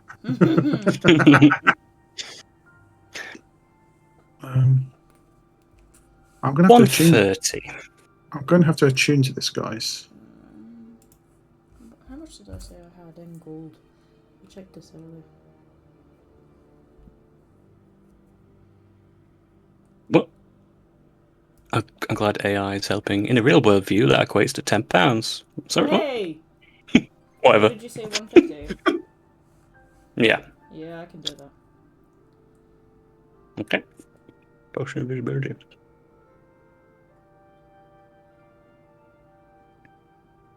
Well, it means I'll have to unattune from the hat if anyone wants the hat.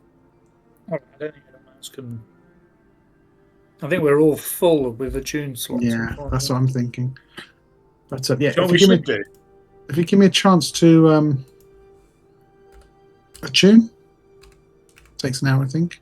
Mm-hmm. I think what we should do is we should go and hire an orphan boy and then Again. have them attune to our random items and just take them along with us. So that we have access to the hat. And you get your elemental I'm- to do it. I'm gonna go ahead and say I'm opposed to bringing children into hell. I'm just putting that out there. What about that orphan boy that was in that first village that we went to? You know, the one that was everyone. Yeah, they were really poor, and there was the refugee camp type thing, and he looked like he needed a job, and we could pay him.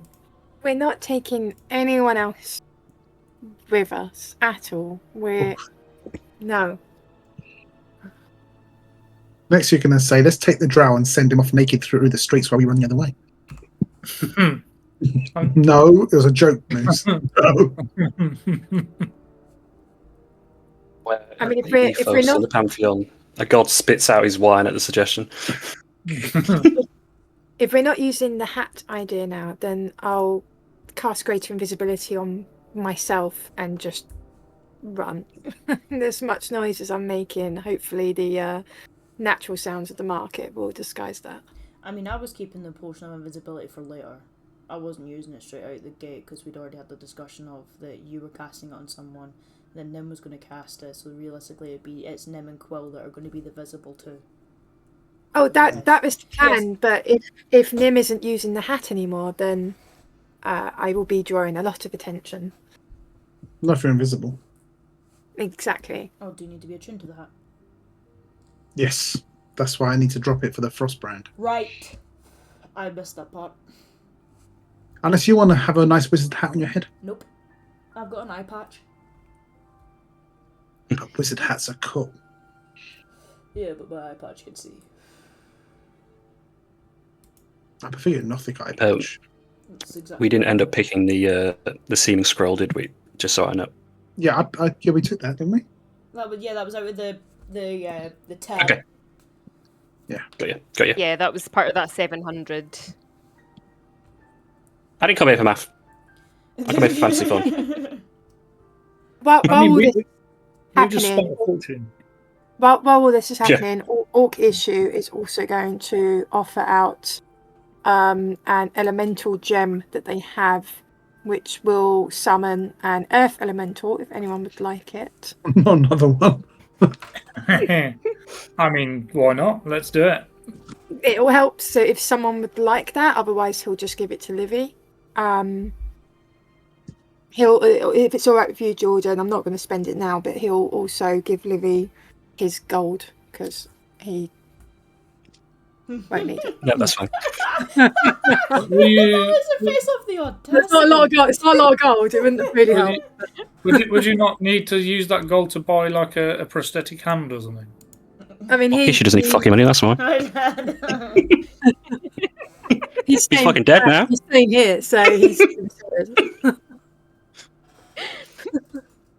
Yeah, I'd just like to point out at this moment that I merely suggested using an orphan. I didn't rob people because they're bound to me. Just going to throw it out there. Wow. he's offered it to Livy, not robbed. It's that thing about talking to yourself again, mate. Sorry, you can't ever find yourself wrong. Yeah. And what's it like? As much as I hate it. Saying goodbye to Orcish here. I need to use what he's got. Like, I can't leave. Don't let yourself get robbed, because Jinx got robbed blind. All right, she tried to be nice and hand out her stuff, and she got robbed of that stuff. Okay, Moose nicked all her shit when it came to that gold. Blue, she gave it to Blue, and then he was robbed via Moose. But to be fair, when Sephi passed, we let her keep all her stuff, and she had some good shit. Yeah, because she deserved. Only because she had a kid. Because she had a kid, and you guys would have felt bad about robbing a kid. Would we? That was the real backup plan, wasn't it? It was like, I ain't losing any of this to these guys.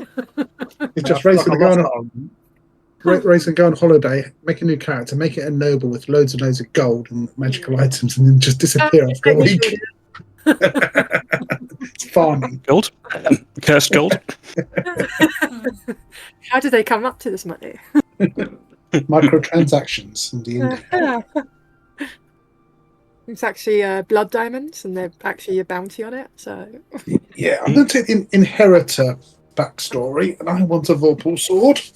Just investing in some Bitcoin, really. I've taken the elemental gem, but if someone else wants it, it's We've there. got those Same slots. with the ring of mind shielding as well. I know everyone's full with their attunements, but if someone wants that later, that is also still there. We were so full, we gave poor Quill everything we had. I know. Orc's fucking in his pajamas with nothing left on him as well. And he's got no arm. He's just going to leave him penniless, harmless. It's alright, the state will pay for that.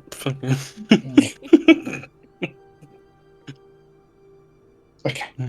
Well, Okay. we're going to need an hour for me to attune. So if you guys want to do something, I'm going to just spend an hour doing an attunement to the sword. I'm also going to attune to the prayer beads, so that way that's done properly. So then rather than just being in the middle of the street in the dark at night, you attune, go back to the fort and do that maybe. We can do a tiny hut if Moose needs to find a child. We need to go back to the hut anyway. The hut, the fort. Fuck me. Yeah. Still poor now. Wonderful. Go back, find Novus, still chilling on his chair, sipping a wine and wishing he had more. Sorry, did I say Novus? Oops. If anything, anyone wants to do anything while people are tuning, let me know, but I guess prepping. Rubbing you all down in sort of baby oil or something just to keep cool, I don't know, fucking back to 50, fucking suntan lotion. Yeah. We could have done with Sephi's little brolly to hide under. I'm going to say for completeness, Orcish would have taken his leave. Now he is. Once you rubbed it. He is going to help Reverie. I don't know. He can't afford anything. He's got no clothes. No. He's walking around in his pants at the minute with one arm. Armor and sword fucking on loan. Yeah. Well, okay. Yeah. People think he's a vagrant. Yep. Okay. Attune. Oh, yeah. 9, almost. So, the big question is, are you going Yeah. Mm-hmm. Now we've prepped for it. Do we cast invisibility now or wait till we arrive? I think now. So it lasts an hour, Yeah. and we don't want to turn up and suddenly disappear. Yeah. Do it now. The question is, Just before we step through.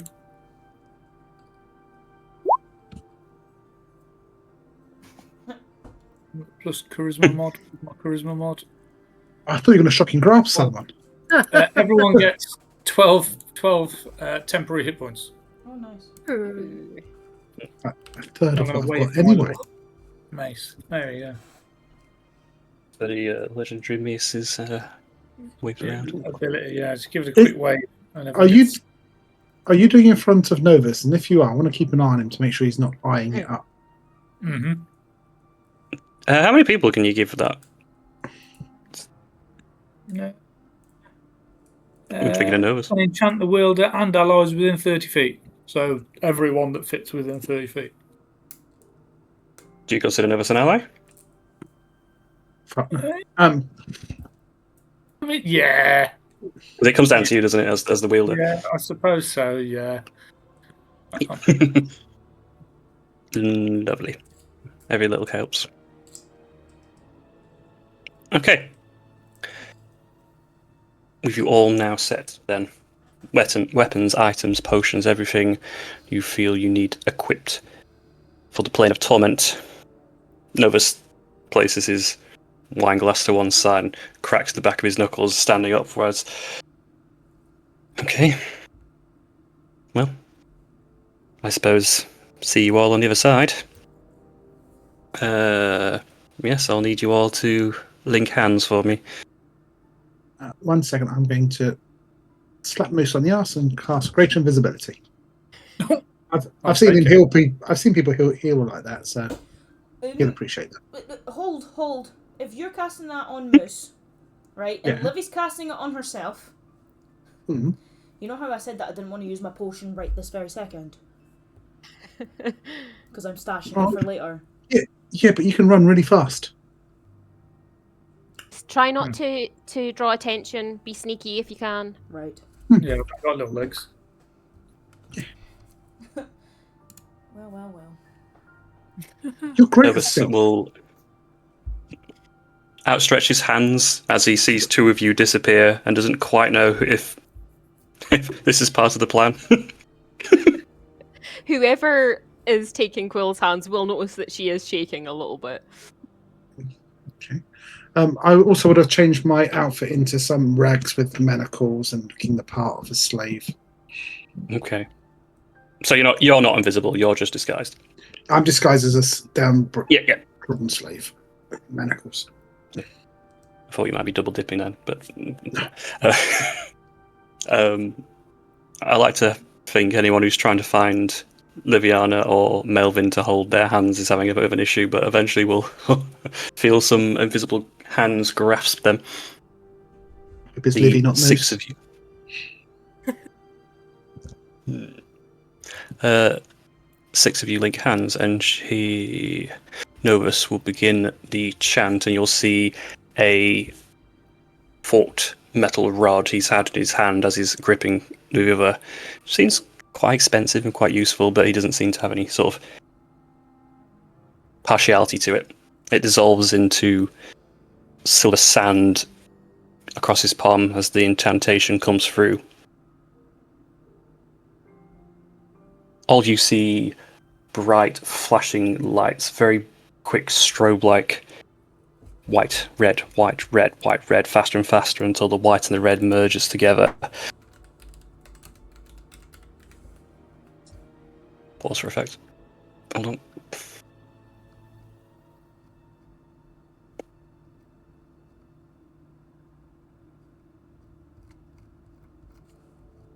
And you see you all appear in this very hot and very exhausting market. There is sort of Chinese kind of lantern lights decorating the upper cliff. There is stalls knocking around with unusual creatures behind everyone. There's imps dancing around. You can see at the top there is this large spectral body that is more like a statue than a real thing, but it's got this like pulsation of light that goes down the bone of its hands all the way up its body to its head, and it just keeps pulsing and pulsing like it's watching or paying attention. And we'll have a little break, shall we? Because we're on 9 now. The shopping session is over, and it gives me a chance to now think about you all doing a skedaddle as quickly as you can as you all poof into the markets. Yeah. Okay. You get your toes dipped in the fiery lava for the first time. If we come back for 1:15, that would be grand. Okie dokie.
the shimmering folds of the plane shift, the air itself seems to strike like a furnace.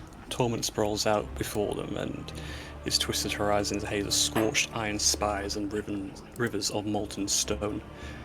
And you find yourselves in the Yokai Market, bazaar where there's fiendish voices rising and falling with haggling shrieks, laughter, and guttural bargains. The heat is unbearable. Every breath is tasting like ash and brimstone, and sweat clings instantly to your skin. Stalls draped in flayed hides and display grim wares, chains that twitch as though they're alive, and masks carved from bone. The residents, fiends, chained souls, and otherworldly traffickers. They pause and they stare as the newcomers emerge, the three of you currently.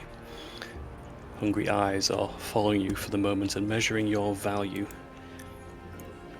What are we doing? Well, I'm going to be looking at the floor, looking very unhappy with myself, like a proper slave.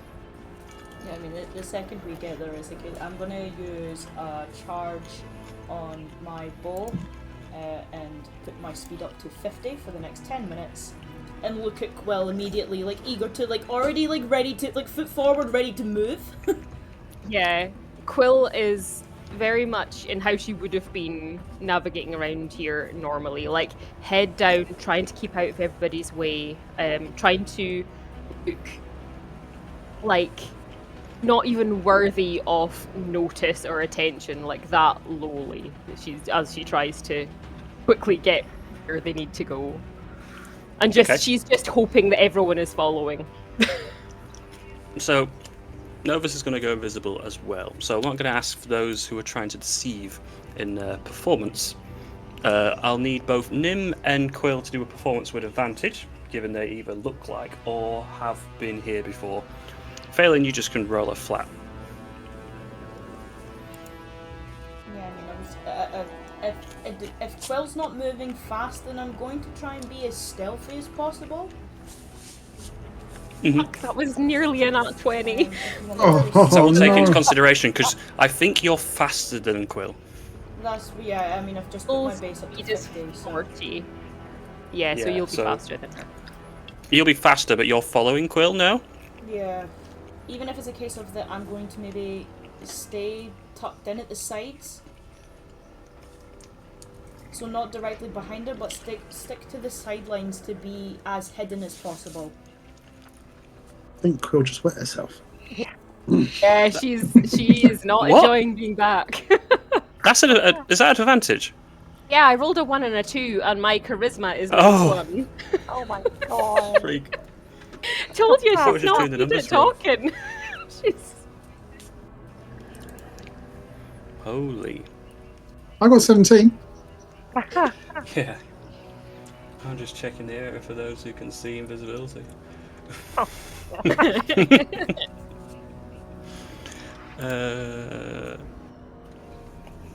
Which I think you're good for, because there's a bearded devil down to the south you see with a few lemures like chained behind him. He's trying to sell them off, but he's not going to notice you.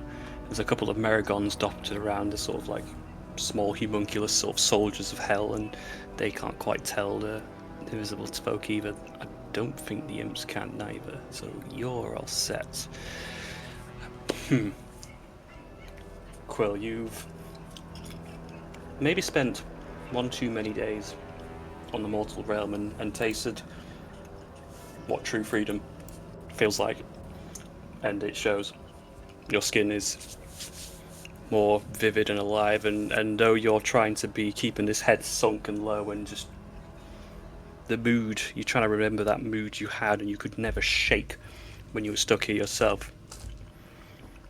You're struggling to put in a good show. But you're all bolting now, as best as you can.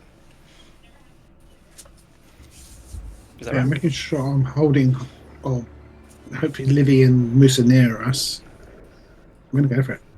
I'm gonna attempt to roll stealth. I can control some of the clinking and clanking.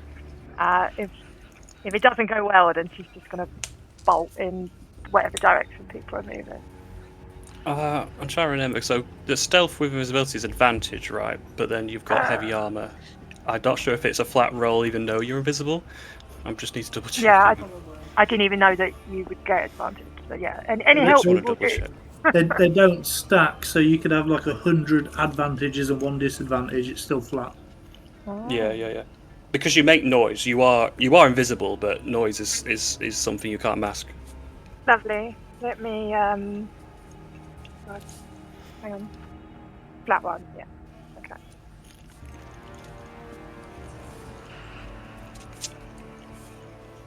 What's that? Okay. Oh, right. Nim and Moose. No, Nim, you're the performance. Moose, are you? Melvin, sorry, are you following the same footsteps, or literally, or?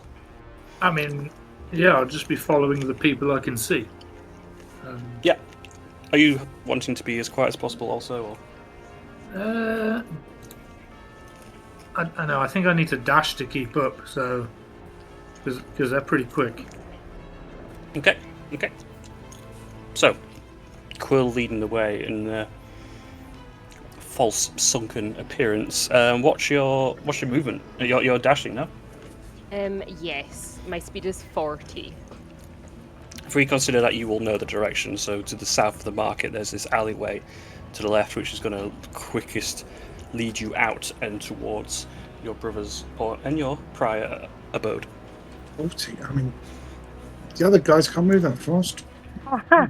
She, you're invisible, she can't see if you're following or not, so she's just going and hoping that there will be enough people behind her to keep a little chain. Well, if your passive perception is higher than a 10, you will hear a couple of clanking and clinging of metal, but you'll not know where or who it's coming from, but you could probably guess. So south and to the left, did you say? Yeah, so past where the lemurs and the bearded devil are selling. Hope Moose is following. And as for Nim, you're not going to be able to see him at all. No, I'm just following Just Quill. going to do this.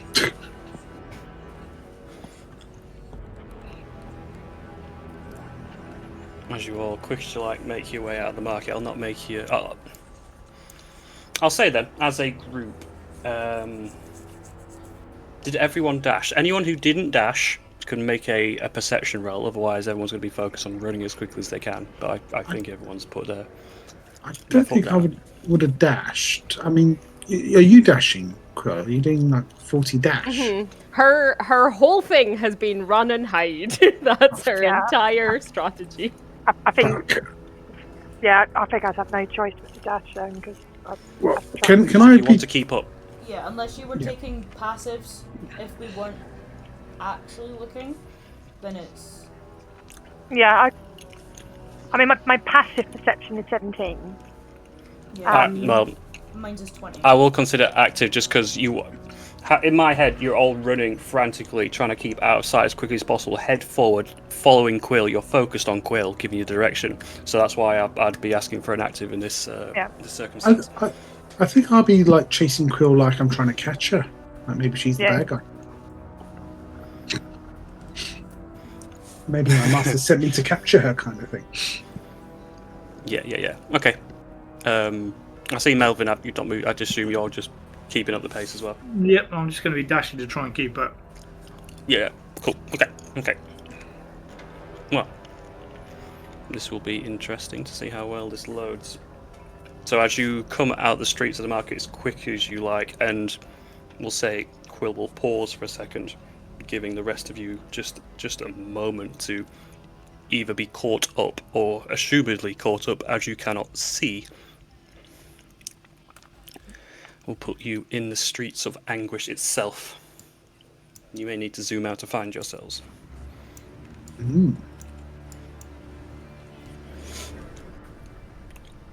Quill, you will know your house is, from this perspective, the second house on the right. House on the right. But you'll see there's 3 methods, sort of very small impish-like elementals floating around one of the buildings nearby. My roll 20 has frozen. The map is struggling. This map. Yeah. Okay. There we go. I thought I might have flexed this. We will take it slow because it is a very big map. I thought if I could run it, anyone can because mine's a piece of shit. But mine's is a piece of shit as well. Hey.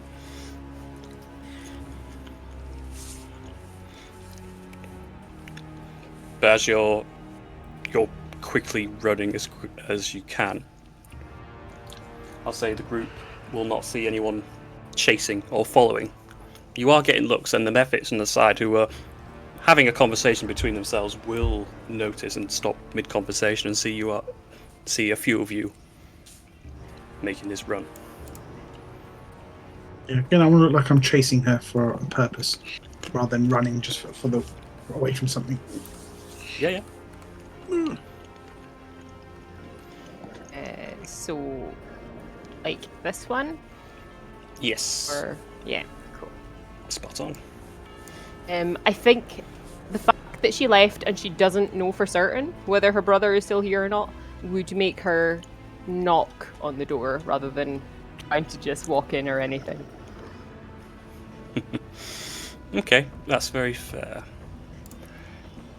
So as you slow down from this hurried pace, breathing for a moment, checking around you, and quickly knocking on the door. It takes a couple of moments, and there's this tense time where you're just looking around, hopefully waiting for a response. Is he home? Has things changed since I've been here? Just looking up and down the street constantly for people paying attention or taking notice.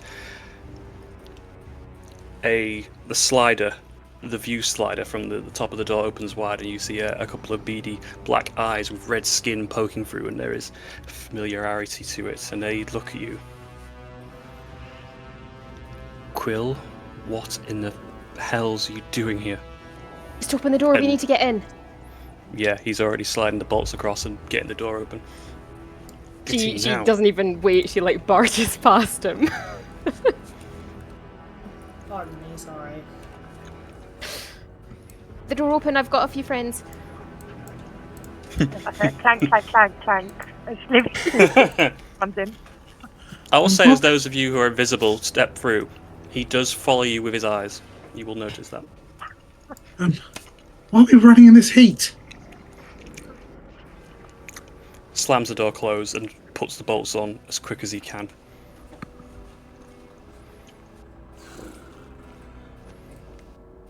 Hi. There is a pause as Faris looks at you, and you could see not quite anger, but maybe resentment or disappointment. He's cross, and you know full well why, but it takes him a minute before he lurches over you. He's quite a fair bit taller than you. He's about 6'3", and just embraces you for a shallow hug. It's good to see you. I wish I could say the same, dear sister. It's okay. We're only here temporarily, and if you come with us, you can get out too. Because I have somebody who can get us out again. He'll look towards the group, though some visible, some not, and still looking at you one by one. Elvis? What, baby? There is no response from the room. Did anyone know where Novus is? Considering he dropped invisible and no, he's invisible somewhere. God knows where. I can't see. There's a tapping on your shoulder, Quill, as a low voice just, sorry, I'm only joking. She jumps so high in the air. I know it's not the time, but I couldn't help myself. Okay, please don't do that again. Okay, yeah. We can get out again. We are here to get Phelan's son and hopefully stop big bad stuff from happening. Slow. Quill, please. First you can say you can get me out, and the second you come here to save a child. Please. You're going to have to catch me up a little. Okay, so these are my new friends.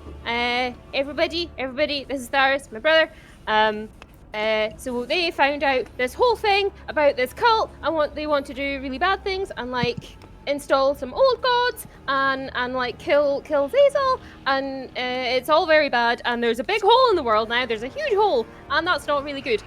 So we're trying to stop it from getting even worse, and they have his son, and apparently that's like a key to a whole thing.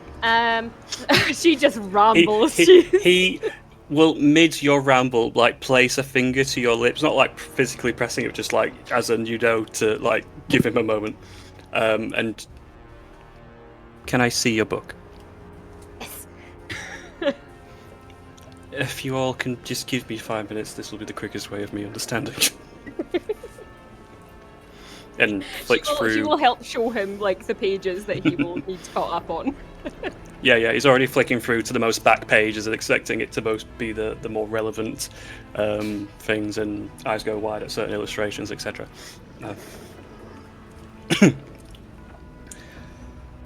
Well, you certainly made a good time of yourself on the mortal plane. I'm so very pleased for you.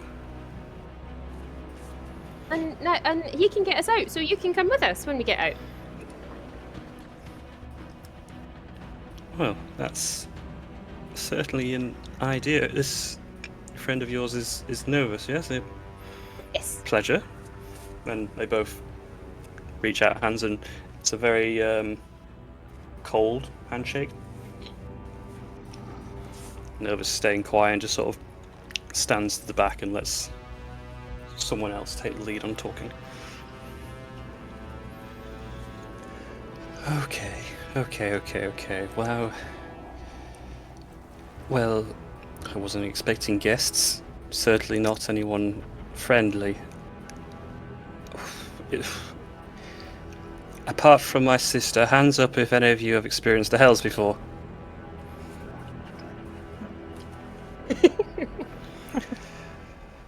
Oh dear.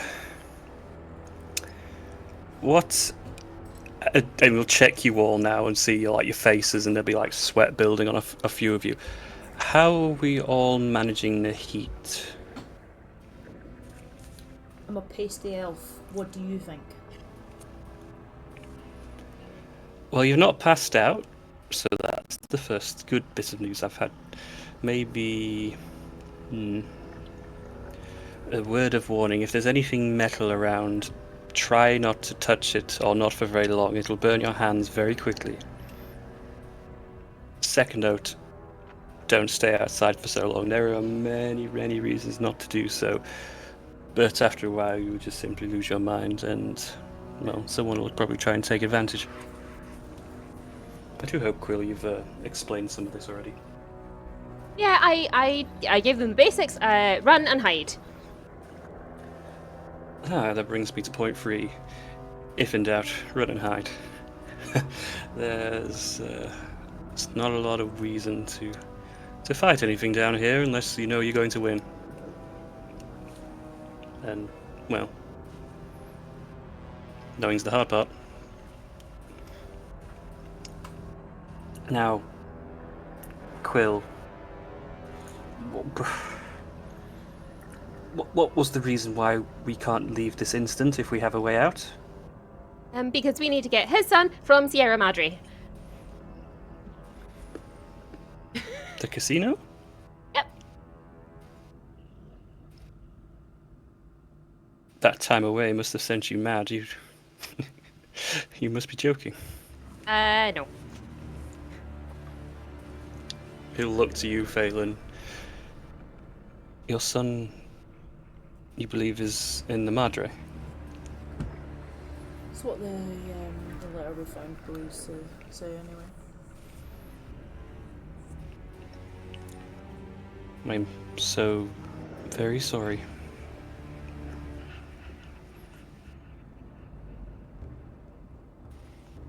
Quill, What?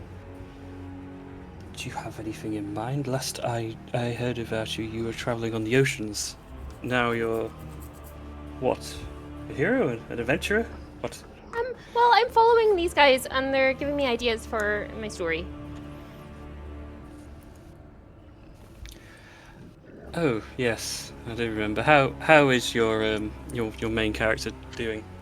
Oh, I've got so many more ideas now. I'm sure you do. I would love to read up on them, but I feel like now is a bad time. Yes, job to do. Sierra Madre. You know how we can get there?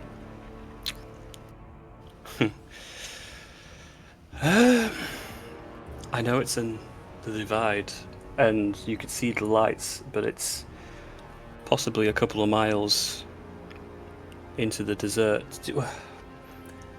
From what I remember, this is on its own sort of secluded island between the ice and the fire. There is a great gap between it, sort of suspended on its own mass. Quill, you'll have no issue, but I don't know about your friends. Oh, what was that necklace Arkishu gave you? Windwalk. Who took that?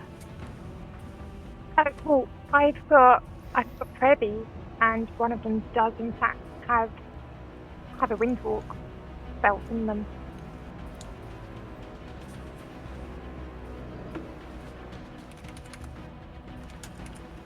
That would certainly be an option. And how fast can you travel?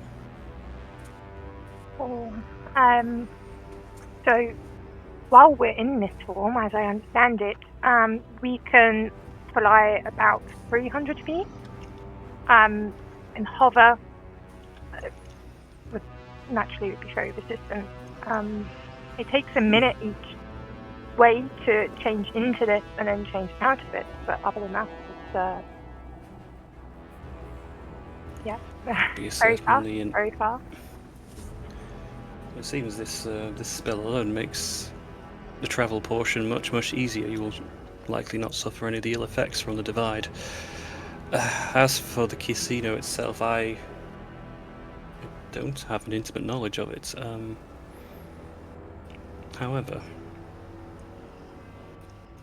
I believe there was a man who was looking into it. I heard rumours, musings. An old man who'd come from the mortal planes, seeking for the casino also. And he made quite a lot more noise than you guys did. So much so, I think he was captured at the Brand House. I feel he may be the only one who might know anything that I could help.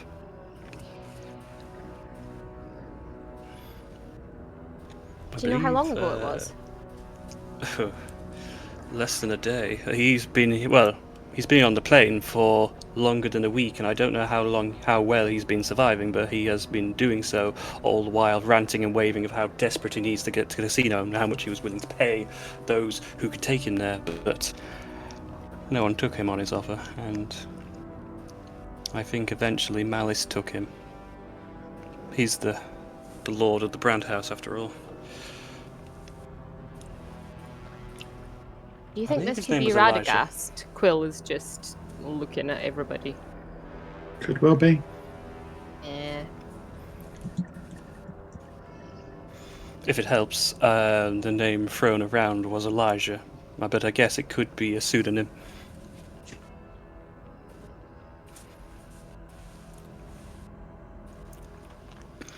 I think most of the devil folk around here thought him just another insane Lemure thinking of a way to bargain his way out.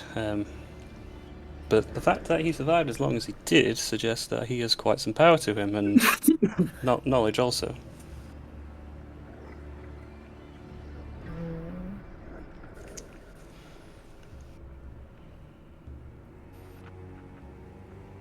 I know it'd be risky, but if you need to find out more about that place, I can't think of anyone else who will know outside of Mammon himself, and have no chance of escaping audience with him.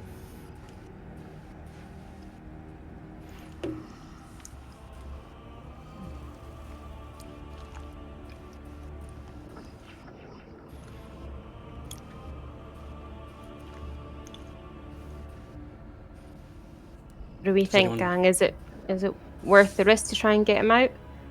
Or do we just... I mean, if it is Radagast, then he's probably not going to help us, right? Well, he's going to recognise us straight away, isn't he?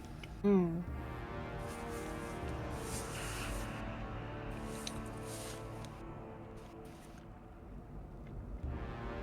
I think we should just focus on getting that child.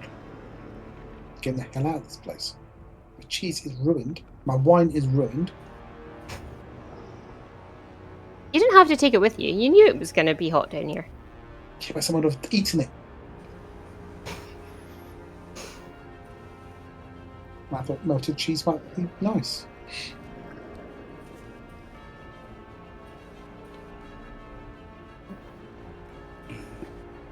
Aelin, this is kind of I mean, your call. yeah, it's.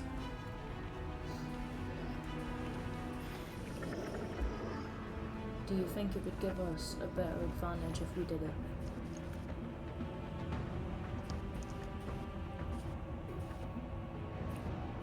If you're asking me, yes. If you have no information about the Madre and you intend to break into what is likely the deadliest casino in all the plains, information is your strongest weapon. Oh, we've lost you. Can't hear you, Jordan. All we heard was casino planes. Mumble, mumble, mumble. He thinks it's a good idea because you get information. Oh, we've gone up north. Oh fuck, we're When I done. disconnect, I fucking do. South! Well, when I disconnect, I do. I can't be this old posh boy if I'm just going to break up all the fucking time.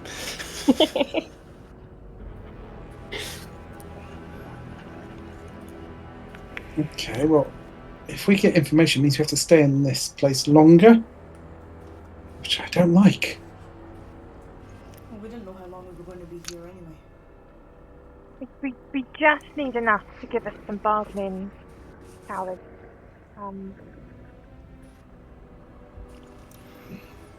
But we can't exactly No. walk the streets as we are.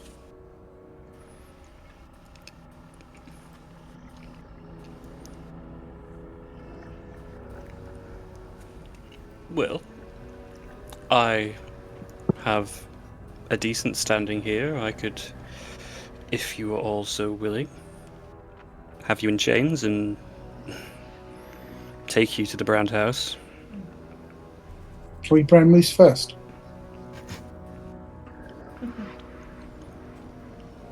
They won't bother you if you're with me. We still brand moose just to make sure. But we have to be in chains. The best way to perpetuate the disguise. Chains I'm not bothered about, it's the brand that bothers me. If you're with me, I do not need to provide you a brand. Fine by me. The brand house itself is where those go to be branded. But Been a bit quick to get those chains on, don't you think? Kind of excited.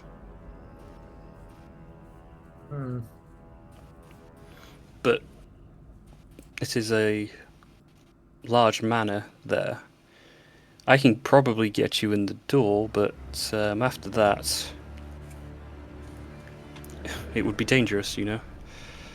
Would it not be suspicious us chained up with all our weapons up by our side?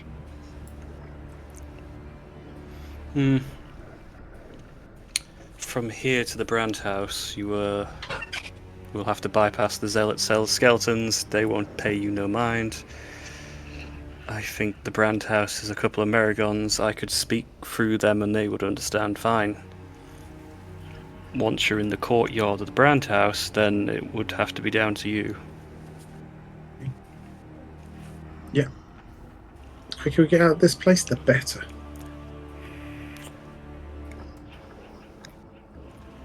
He will go to this back room. He unlocks it with a key, goes in, and comes back out, and he has enough sets of, so they're not just like for the wrists, they're for the neck as well, chain link manacles.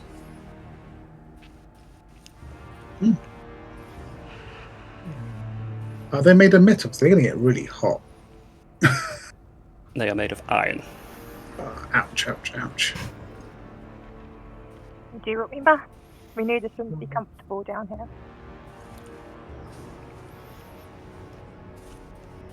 And it's more offensive if it, I suppose, if it leaves a black mark.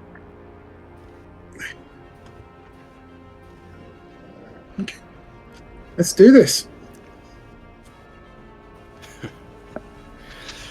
Okay. So one by one, he'll offer to place the neck bindings around each and one of you, and as the first part, what order are we going in? Because that will be the order you're queued in. I'll go first if you want, guys. I'll go after them. Let me make a little line here. Quill, are you going in chains or are you just walking? Oh.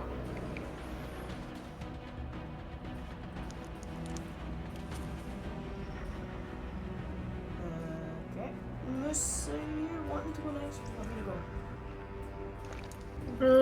gonna go. I'm not entirely comfortable with putting manacles on, to be quite honest.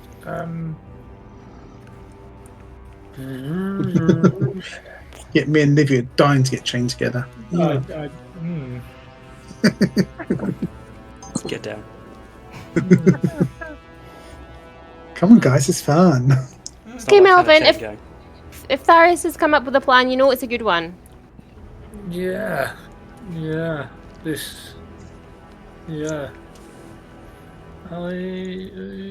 mean, yeah, okay. If I'm saying that if this turns out to be a bad idea, I'm not going to be happy. It's not a bad idea. It's Tharis' idea. He's the smartest person I know. Who's the smart? How does he afford this house, by the way? Does anybody afford any house? Well, normally they have a job. I'm not quite sure what jobs you have in hell. She just looks at Tharis. He looks back at you and Melvin. I do what I have to get by.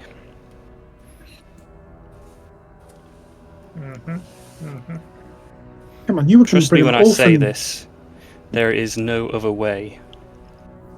Moose, you were going to bring an orphan down just to fan you cold. Come on, get these chains. All I'm saying is I put forward an idea. I didn't grab an orphan. I'll put the chains on, but I'm doing so in protest. Okay. I think you cut out Quill. Did you say you went? No, she's just going to be walking beside Tharis. You Okay. walk at the back Okay. to protect the back of the, like a proper slave. convoy. Yeah. Okay. So there's a length of chain that comes from Union that he holds like over his shoulder, and there's enough slack where he's not. You can tell he's not just yanking and making things uncomfortable. He turns around. I apologize in advance, but I will need to make this look convincing.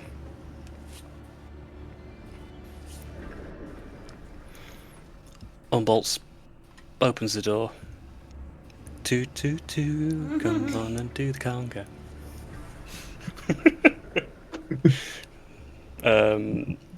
Out you come. I'm not dragging you all. Even though I am. But yeah, as soon as he opens that door and makes in the street, his demeanor changes.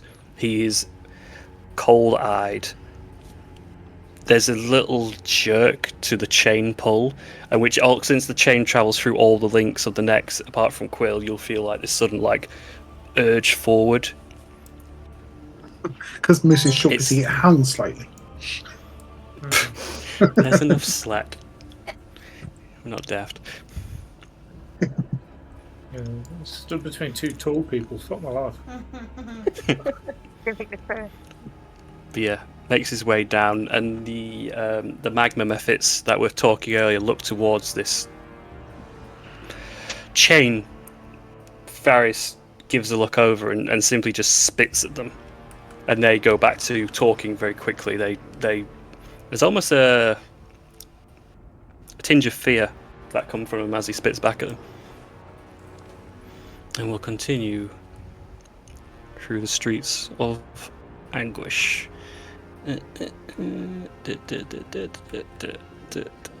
It's a fair way, but okay, let's get to there. Who doesn't have a good conga line?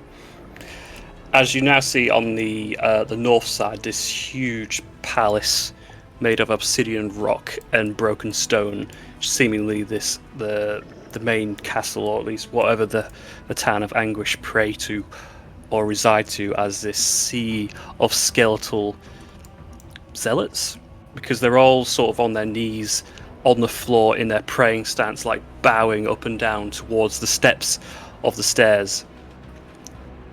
As you get a little closer and see up the stairs, you see either side flanked are these huge demons, pit fiends.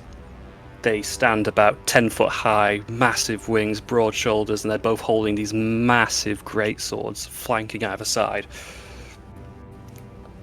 They don't take note, but it's probably safe to say they don't not see you.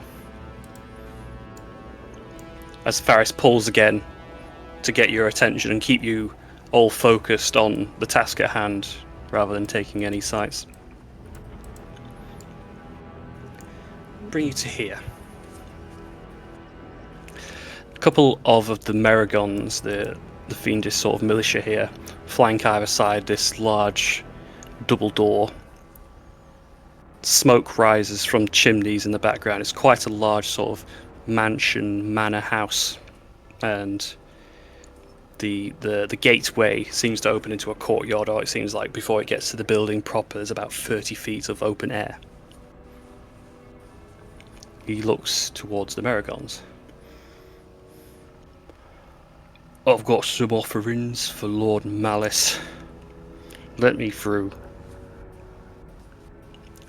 The gold masks of the Merregons turn and look towards each other, and one quickly, without flinching, opens the gates, comes to the side and sort of takes a low bow state as Varys leads you in.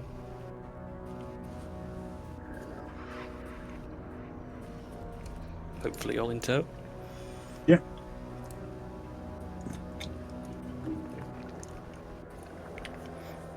As the last of the chain comes through, he'll sort of gesture you to you, Quill, to close the gate behind. Yep, which you will. Right.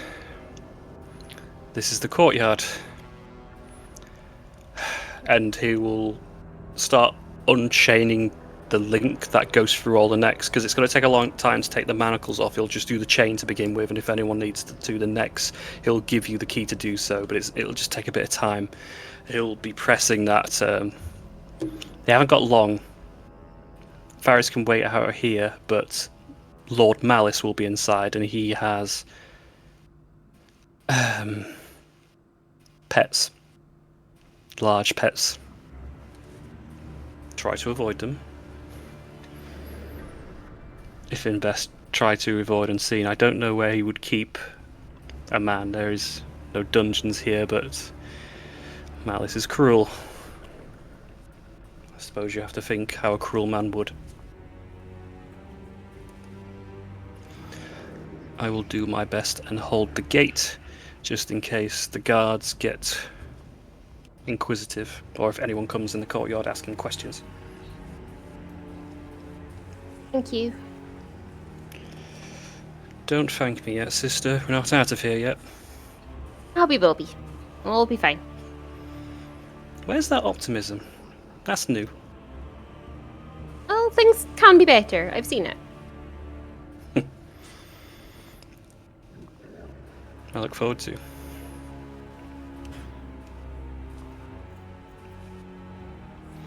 Are we still You're chained now- up?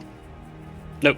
You've got the deck and the wrist manacles on, but you can take them off with a key. It's just going to take you like a turn to do so if we consider it that way. But the chain that connects you all is disconnected.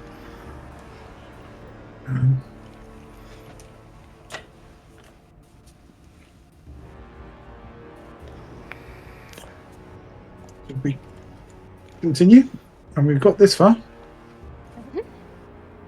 And pick a door, miss. Pick any door. Oh, I mean, You find your first door, and Oh, it is not locked. He didn't knock. He didn't listen. what do you mean? Anything in there, miss? There's some beds, and a table, and a few chairs. Seems to be some sort of like very small like guard room or barracks sort of thing. How about him, miss?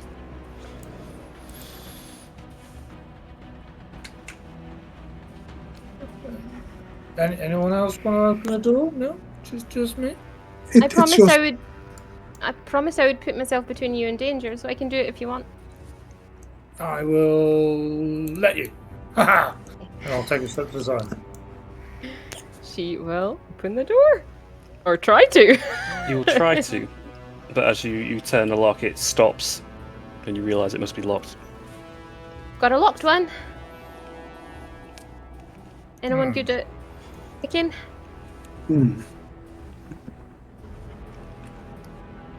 We lost our lock picker. If I had a set of tools, maybe.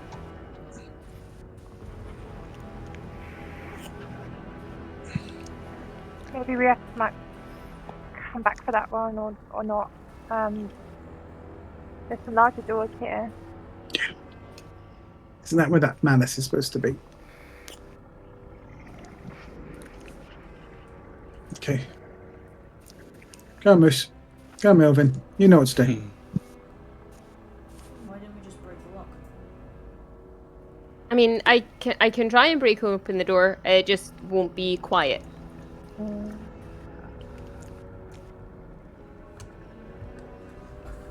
Really don't want it to draw too much attention. Okay, Yeah, does let's anybody get- have anything that you can poke around in a keyhole? Rather personal question. No, if you don't give me an answer, I can't pick the lock. So I've got some melted cheese. don't think Got a nim bucket head. I mean, I've still got this silver locket, but I don't think you can try and break that apart. Something sharp, but Got a coconut. How is the first locked door? The first, the worst. You know what, I'm gonna take an arrow out and I'm gonna snap the arrow in half. Okay, yeah. So you've just got like the head in one hand. Yep, the head and then the half middle bit, so it's like that. You know, you've got like your wedge and then the other bit. I'm just The gonna fly start at the fiddling. bottom. Yeah. Okay. Yeah. Give me a sleight of hand check. I'll say it'll be a slightly increased DC as your makeshift tools. Your 15 is pretty good. It takes you a good bit of effort as you're jamming mostly a bit of wood, maybe a bit of metal through the lock. It's not precise or anything, and frantic. It'll cost you some time, but we'll say it's just a couple of minutes. You're there, but you manage to get the lock to click. Well, and I'm just gonna swing open the door.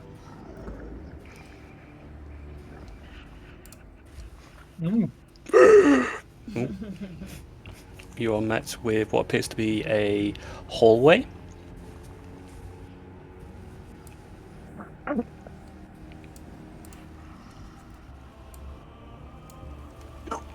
points at you as another door, but it does seem to wrap around to the right and around as well. There's this awful, like, taste and smell of the air of, like, iron, and it's so similar to blood, like dried blood. It just rotten to the nostrils.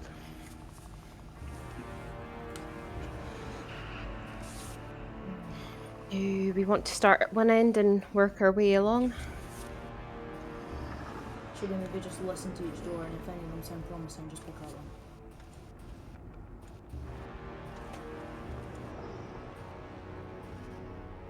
Opening of the door has never actually worked, because many things can jump out of anywhere. So we listen. Melvin, listen to the door.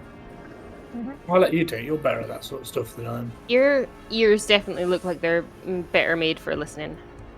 They're definitely pointy. Alright, well, okay. Instead of me going to each individual door, I'm going to start from the top and work all the way around. What, listening and... Yep. Okay. Again, this will take you time to do so, but absolutely fine. So if you're starting with the very tippy top door, the one you were opposite to when you came out, perception. I can also listen as well. 27. Okay. As you're pressing your elven ear against the doorway, you can hear snarling and growling and quite large footsteps within the room. Not that door.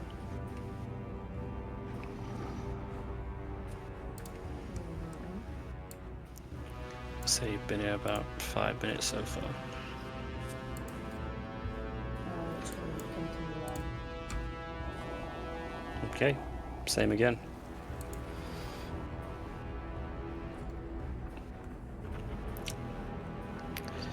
You can hear so acutely there's a sound of crackling fire like a furnace in the room and several candles, but you also hear the slight jangling of chains, but not like hanging, but dragging.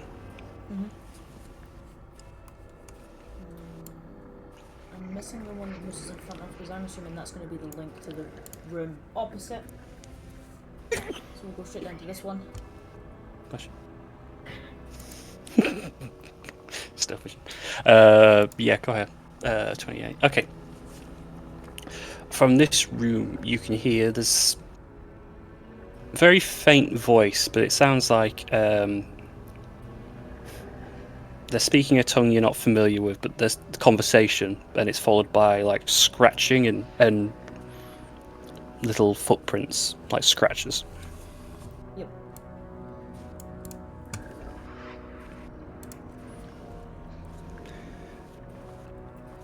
What's behind door number 4? You can currently hear running water, which for the first time here is actually a nice sound. But there is...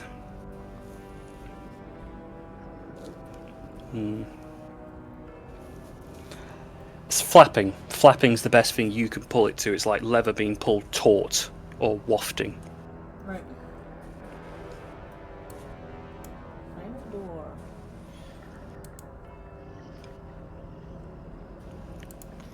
What's behind door number 5 is a Brucey bonus.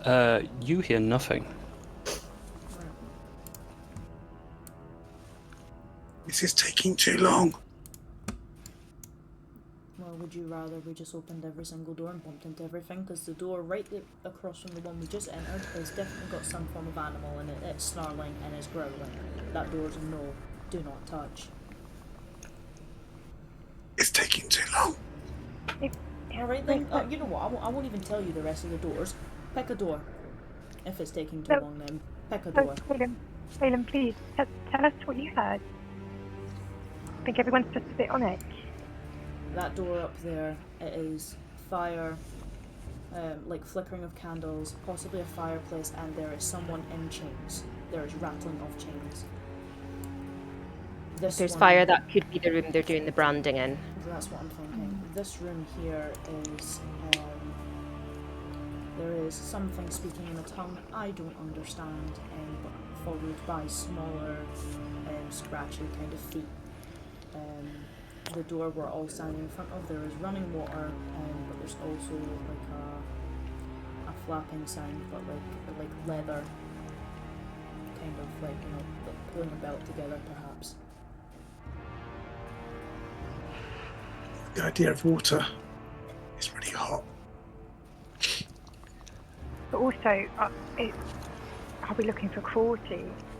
Suppose if someone could be within reach of water but unable to touch it, that would be cool. Yeah, I mean, my bet's either the door we're in front of or that one up there. Those are the two doors I would pick. I think water. Okay. I'm just going to try and open this. You know, I can't even see around the corner, and Amy's face is enough for me to know we've just picked the wrong fucking door. You don't need to move. You don't need to move. Okay. I just saw the size. So currently behind, as you open the doorway, it seems to be some sort of washroom or bathing room, and you see at the sink is this very large demon with green skin, horns out of teeth. There's these big wings at the back with presumably the flapping noise that you heard of, and it's got this large grey axe sort of stuck into the ground behind. And it just takes this look to the side at Quill, who's maybe giving a bit more of a meeker, surprised look back. Mm-hmm. We've got intruders! Bellows from the voice. I'm gonna need this, guys. Whoops! Livy, who you blessing? It's going to be Quill because she's right. Quill doesn't need it because Quill doesn't need it. She gets barbarian advantage because barbarian. Yeah, in that case, then fail it. I'm just going to reach out and just poke you in the shoulder and go, I'm so. Raiden, I choose you! I don't know why that rolled twice. Imagine Should wasting be... 2 nat 20s on a bloody initiative. 3 nat 20s on a fucking initiative! We knew something was coming. Fuck this game. Is this going to be a surprise Wow. attack with the Did he demon roll- on the toilet? So bad. Wasn't it? Rolled so bad. And then she gets. Pulls his loincloth up. We're not giving him a chance to wipe. We're going in. It appears so. Wow. Everyone obliterating the fucking initiative. Okay. We knew something Nim? was bad. Okay, I am going to Bladesong step in, and I'm going to twat it with my new sword. Okay. Where's my thing? There we go. Okay, to hit the first one, Booming Blade. 23 to hit. Certainly. Okay. Can dice move out of the way? I'm waiting for the dice to move. Right. This is the... Why is he not rolling? Okay, we have to do it manually. Bear with me. Right, it's going to be 1d8. This plus 3, so that's 6. Plus a d6, 6. 12 plus... That's frost, that one. Plus d8 thunder. 2. So we're looking at... resistant to cold and 6. fire. It's resistant to cold. Fuck. Okay, so that's 7. No, is it? No, it's not 7. What am I talking about? It's 3. He's resistant 3, and then 2, so 8. But I've got another hit. I don't like this. 8. First scratch through the door as you try your newly deemed Frostbrand rapier and get a good jab in as he pulls his loincloth up. And it's about a nick to him. Got you. Let's not let me roll. Hang on, let me refresh that. Come on. Right, let's try again. Second hit. Why is it not? It's not letting me roll this. Right, I'll have to do this manually. I think my Beyond's gone crap. Right, this plus 7. No, plus 7. Yeah. So what's that? 18 to hit. 18 will do. So it's going to be D8, 1, fuck, plus D6 B's resistance, so that's 2. And that's it. Another 2 points. That'll learn him. Yeah. As you, jab, repost, jab with the rapier. Fucking mortals. Useless. I realised Nim's gone first, but I didn't see Phelan had 24, so you're going to go at the same time. I had 28, didn't I? Nims was 28. Oh, it's on 23 on the order. Yeah, it was 23 on 28 on the thing. Oh, his rolled twice as well. I'm saying Mine did that 23. too, and then like the lower one overrode it.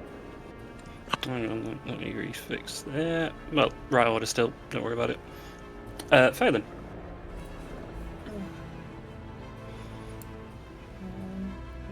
That's a range for the arrow.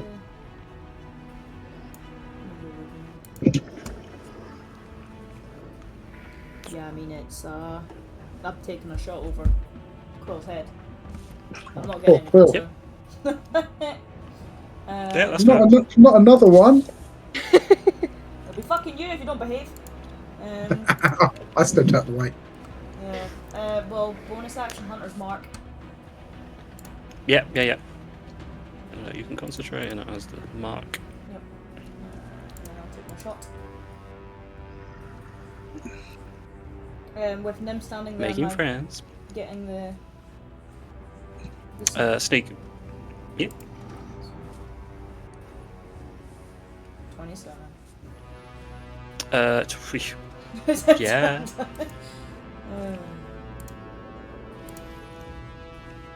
That is. And your hunters. Yep, that's what I'm doing. 18 points. 18. Lovely jubbly. Yeah, getting a good shot in, and he hits the pectoral muscle of this demon, and it does a good chunk to him. He does feel this one. Excellent. And we'll do it again.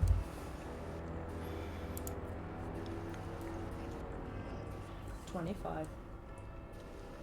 Yes. So there'll be no sneak on that. 14. 14. With an extra 6, 20. Juicy. Yeah, these arrows, there's this sort of greenish black bile blood now pouring from his chest as your arrows dig into him. He's hurting. Hell yeah. Feeling no bitch. Yeah, and you know what, with that, we'll just, you know what, just so we can't see, we'll just move there. Thanks. Liviana. I'm actually going to run in 5, 10, and dart around this way. 25. And then do 2 attacks with my post feather. And if I land one, I'll do my shining smite. So let's see if I land. So it's not being thrown, it's just a normal roll. Roll. Oh my god, why is it not rolling? Sorry. It's not let me roll for some reason. Yeah, mine did that as well. Far today. Oh. Let me just oh. That wasn't what I did. It's okay, he's not dead. I'm just gonna refresh very quickly and see if that That's alright. falters up. Yeah, mine had that issue too. Post feather. There was an update on the extension today, so it could be something to do with that. Yeah, it's not letting me roll, so it's a +6. I'm gonna have to do it manually. Yeah, that's fine. We We can all do math. 16. After that shopping trip earlier. Yeah. So it does a. My math is terrible. 22, right? 22 hit. Yeah. Perfect. Will it do the damage? Not rolling the damage. So Seems unlikely. 1d6, so 3 plus 2 is 5 damage. 5 piercing, but I'm going to be doing my shining smite as well. Okay. As my bonus. Oh, well that roll. Good. So that's That's a 6 radiant damage on top. Another D6. Is that the one you have to concentrate on? You have to keep going. I've got to concentrate, but whilst I'm concentrating, please don't roll it again. I just want to remind myself what it does. It's set in bright light within 5 foot, and attack rolls against it have advantage, and it can't benefit from invisible. Okay. And I only get 1 attack. I've got 2 of them. No, I don't have paladin. Yeah, that is my go. Cleric. Nope. Good. Well, Melvin, this demon glowing, and I think at this point, bloodied. Yeah, advantage, you say? Mm-hmm. Yeah, you should have gone first, Livy.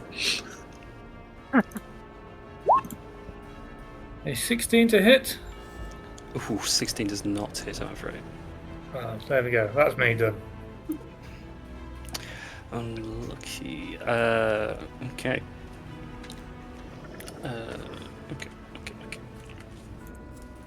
5, 10, 15, 20, 25, 30. You will all hear a crash as the door smashes open from what appears to be the north of the corridor. 35, 40. Quill. Cool. She is going to step in. This is kind of a partial space. Is she able to stand in this space? Yeah. Yeah. Sure. She isn't going to rage because there's not a huge amount of space. So instead of like taking out the ridiculously big great axe that you've seen her use as Reva, she's taking out a smaller replica of it, which doesn't look quite so ridiculously oversized in her hands. Plastic. And she's going to take a couple of swings at it. Yeah. It's got Hasbro written on the side.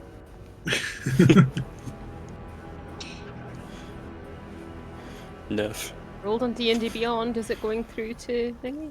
Yeah, you got initiative for some reason. Oh, you got a nat. Okay. I got a natural. Yeah, but it was not because it's a 10. Because I'm not doing reckless. Yeah. But you got advantage. Oh, I do have advantage He's glowing. because of Livy's thing. Yes. So natural 20. So real, 2020. Stuff lovely. your bonus, whatever. Yeah. I clicked the wrong axe, so take away 2 from whatever this is. That's if it comes through. So 17. 17 is pretty good. Yeah. Clawing down again. He's not even ready. He's not even picked up his great axe ready to strike, and he is dicing with death. Cool. Next swing. Ooh. Come on. Did you click? Can't tell whether it clicked or not. It's thinking about it. No? Can't see anything yet. No? It doesn't want to do it. Let me do it on here. Yeah. You roll a Today's math night. d20 and... This is karma for having to work out all the maths at the shopping. and it's still at advantage, right? Because glowing. I think so, yeah. So 17 plus 9. I'm gonna guess that hits. Broadside of a barn. Is it going to do the damage? No, it's not. Oh, what am I doing? 20, 10 plus 5. So 10. That rolled forever. So 7 points of damage on that one. 7, lovely jubbly. Yeah. Not looking great. And that is everything. Okay. The Nikoloth now will take its turn, finally. Ooh, well, backed into a corner. Could get out, but I'm not going to. He's angry. He hasn't even wiped the dirty bastard. Oh. Okay, we're doing. I don't like that noise. Who did the most damage? I think actually Liviana making him glow is anyone doing radiant stuff in the hells is fucking a beacon for a target, so we'll go for you. Yeah. Some of us can do a natural 20 as well. No. Oh no. Okay. Okay. I need to pick up Sentinel for my next feat. Double the dice. Oh no. So the Great Axe comes swinging round for 29 points of slashing damage. Yeah. Big Cleaver comes round and just catches you in the armor and digs deeply in her. And now he is going to bloop. Teleport. Wait. As his axe swings round and cuts you, he smiles as he just blinks out of existence quickly. Moose, you feel heavy breath now coming over your shoulder. He's going to take 2d6 thunder damage for moving. I don't know if teleportation counts. Hang on. Because he's I need not. to do a con save as well. Teleportation is definitely double check.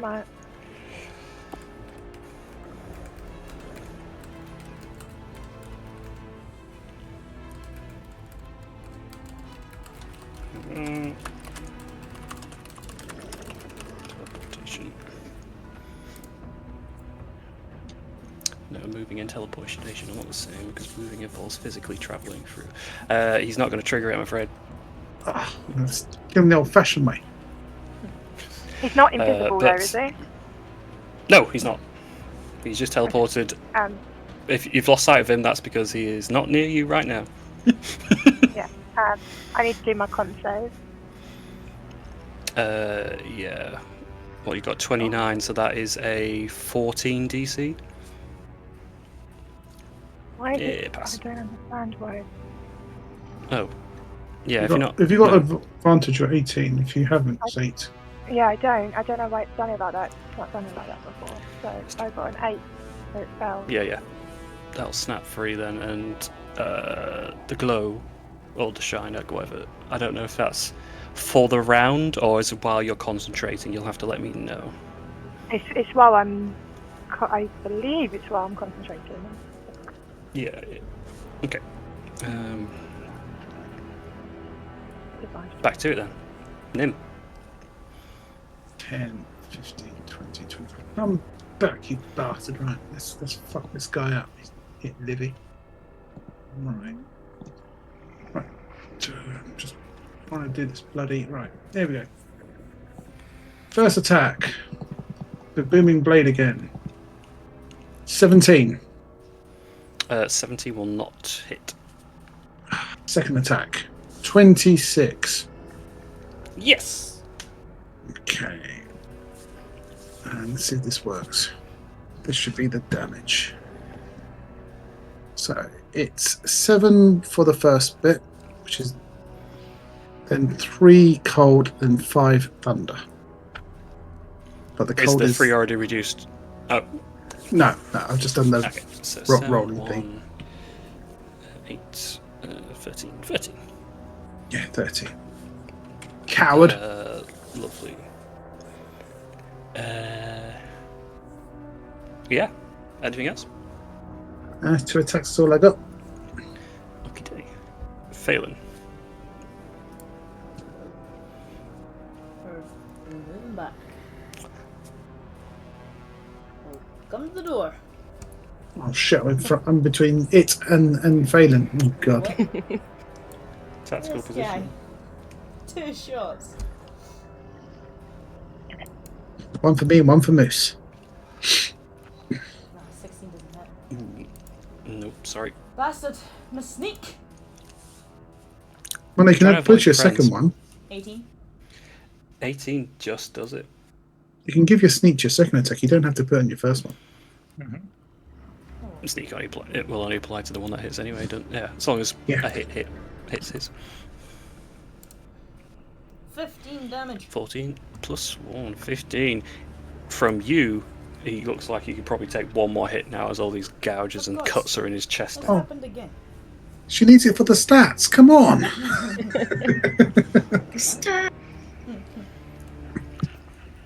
I have done my part.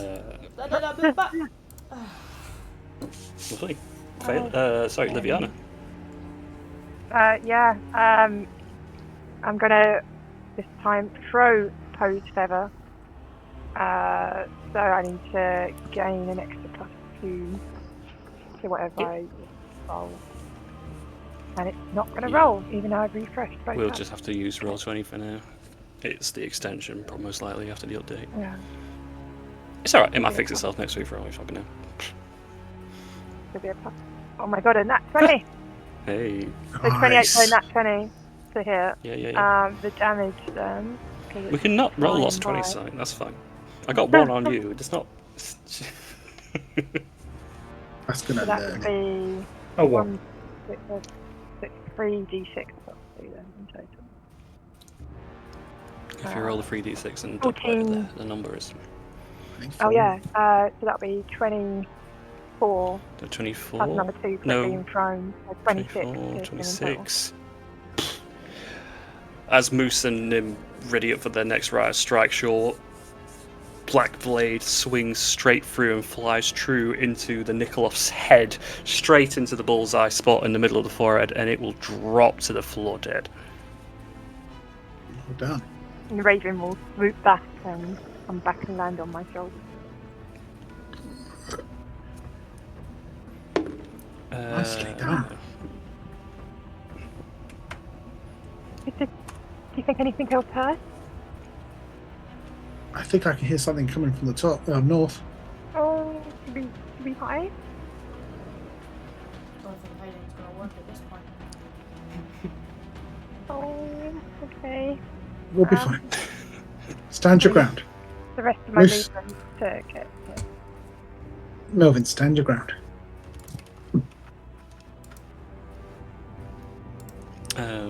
Well, yeah, with that done then, Melvin, you're up. I will definitely stand my ground now. And my ground seems to be over here. Yeah. Perfect. It smells awful in there, but you're good. I am going to ready some moose knuckles because I'm not wasting another spell slot to miss. And that's it. Just make sure you're flush while you're in there. Just flush it. Well, you may as well start rolling as this big four-legged beast makes its way around the corner, so you may as well do that now. What the fuck? 2 hits. Nice. Come on. 16 force damage total.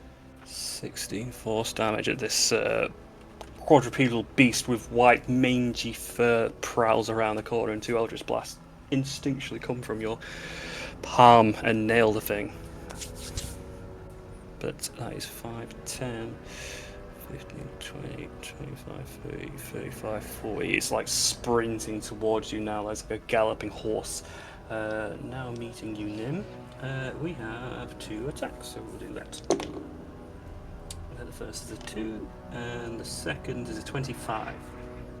25. I'm going to do some maths quick. If it's worth my shield or not. Shield. Yeah, my shield will pop up and it will just miss. Okay. You've mage armor today, yeah? No, I've got my glamour weave. Got you. It works out the same as mage armor. Oh yeah, can you not mage armor then with glamour weave? No, it's alright. No. Yeah, gotcha. No. I've dropped that spell, but yeah, shielded that. Yeah, it's tail stinger. This huge, like scorpion-like stinger, like jumps at you, and your shield will catch up. But there's like a dripping pool of poison left on your shield, dripping down it beside you now, and there's a bit more sting to its tail, it would seem. Quill. Yeah. Lovely. She's gonna run out to where she hears all the commotion. So 5, 20, 25. I'm gonna go running up to it and take a couple swings. Again, just with that axe, right? Is it gonna roll? No, it's just gonna tell me what it is. Okay, let's roll on here.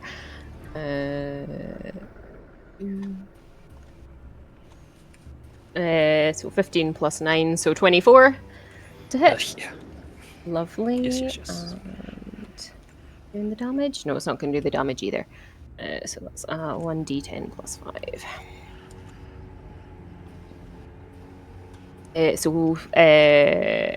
Oh my god, my brain stopped doing anything. 6 plus 5 is 11. Jesus Christ. 11 good. And second swing. Who needs to be the main 9. character? 19 plus 9. I'm gonna guess that's gonna hit it. You're super good. And a d10. 2 plus 5, 7 points of damage on that swing. 7. Start showing some blood loss and such, but not quite bloodied yet. Lovely. Yeah, I can't get round it to the other side to make room for other people, so I'm just gonna stay there. Topple around, Nim. Hey, Booming Blade first. Ooh. That's a miss. And the second attack. 21, that will hit. 11. 21's good, yeah. Yeah, so let's see if this works.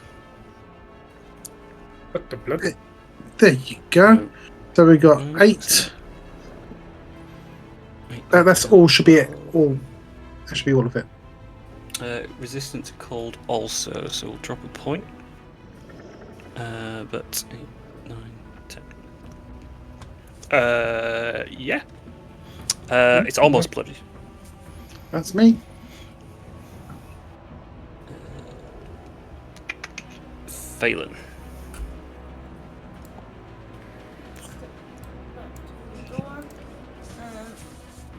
Bonus action, I'm going to shift my hunter's mark onto the dog creature thing. Shushiva. Yeah. One of those. Bless you. Yeah. And then I'm going to take my shot. All these demon names, none of them pronounceable. 25. Yeah. Easy shot.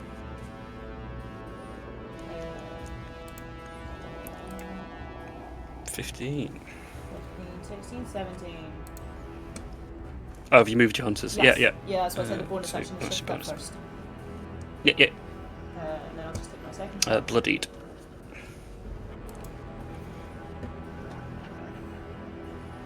21. Yeah. Easy work. So that's 9. 11. 12. 12 points. 11. I can't count. 12 points. That's okay. 12 You points. don't need to count. You need to shoot. This ravenous rage is starting to turn into like a little bit of a whimper, but there's still this just horrible like animalistic ferocity to it. As your turn Yeah, I'm ends, just gonna then. shuffle back. Oh. That's me. No problem. A door opens in the north corridor. Who steps in my house?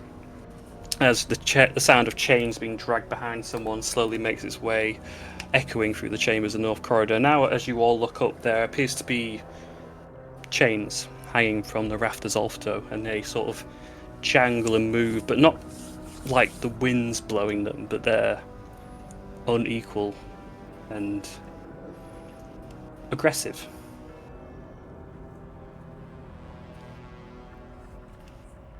Okay, so 1, 2,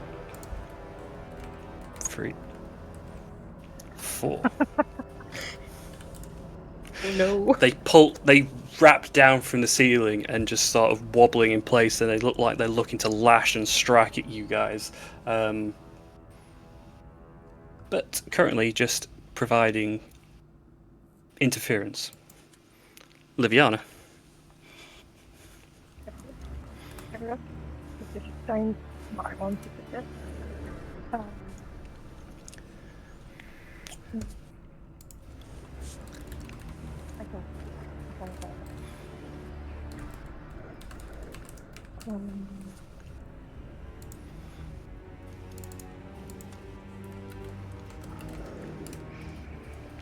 Okay.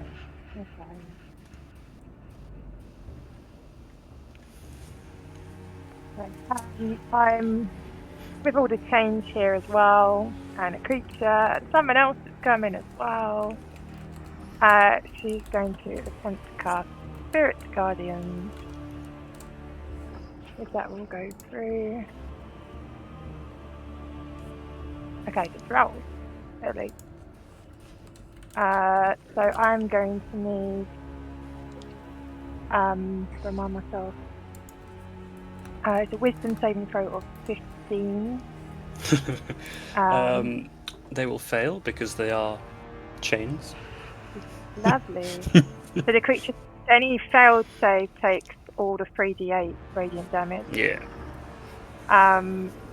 If it's successful, then it's half, and the range is 15 foot from myself. Maybe just get the creature in front of Nim and Quill, so they. Yeah. As well. Wisdom. You can do wisdom. Yeah, wisdom 15. Well, you good? Carry on. It's 12. Cool. Yeah, so he takes the full 17 radiant as well. So the Shushuva will take the full 17. The chains are somewhat resistant, but will take that amount. That amount. That amount. No. Okay. That's you concentrating again now. Yeah, I'm concentrating on it. If it's still there when it comes to the creature's go, because it will start its turn there, it needs to do the saving throw again. This will be one of those where it does it once per round. Since I've already done the tick now, I've took the damage now. It'll be till your next turn before the tick happens again, rather than double stacking. Yeah, I'll just get it out of the way now. It's alright. Yep. Same with Moonbeam, I'll do it straight away rather than wait. Yep. I think that seems to be the best way to do it. Cool. Melvin.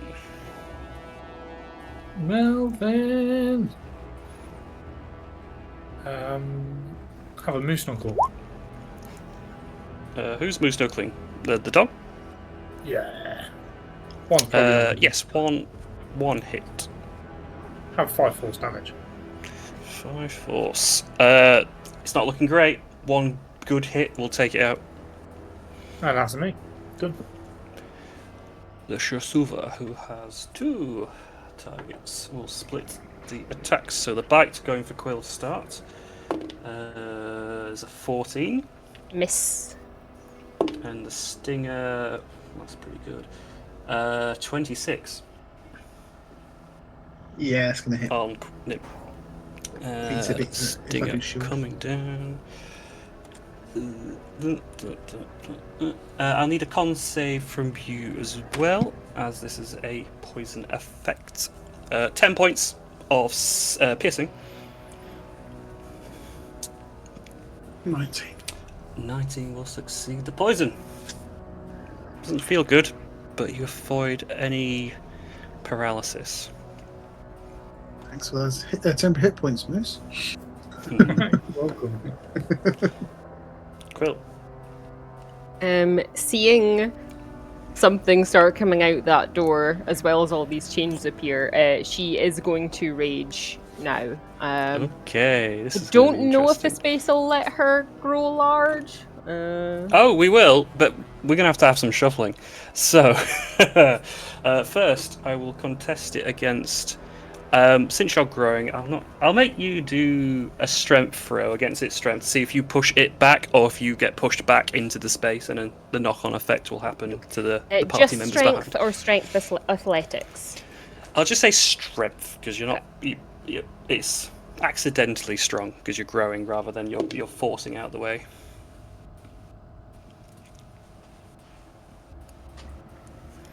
I think you'll get it. 6 to beat. 2. Yeah. So what I will do then, Whenever it will be decides forced to go through. back. We're gonna have to force it well back like this. Oh. That should do. Cool. So that's that, and swapping out for the great axe that now fits her form. and Yes. take a couple swings.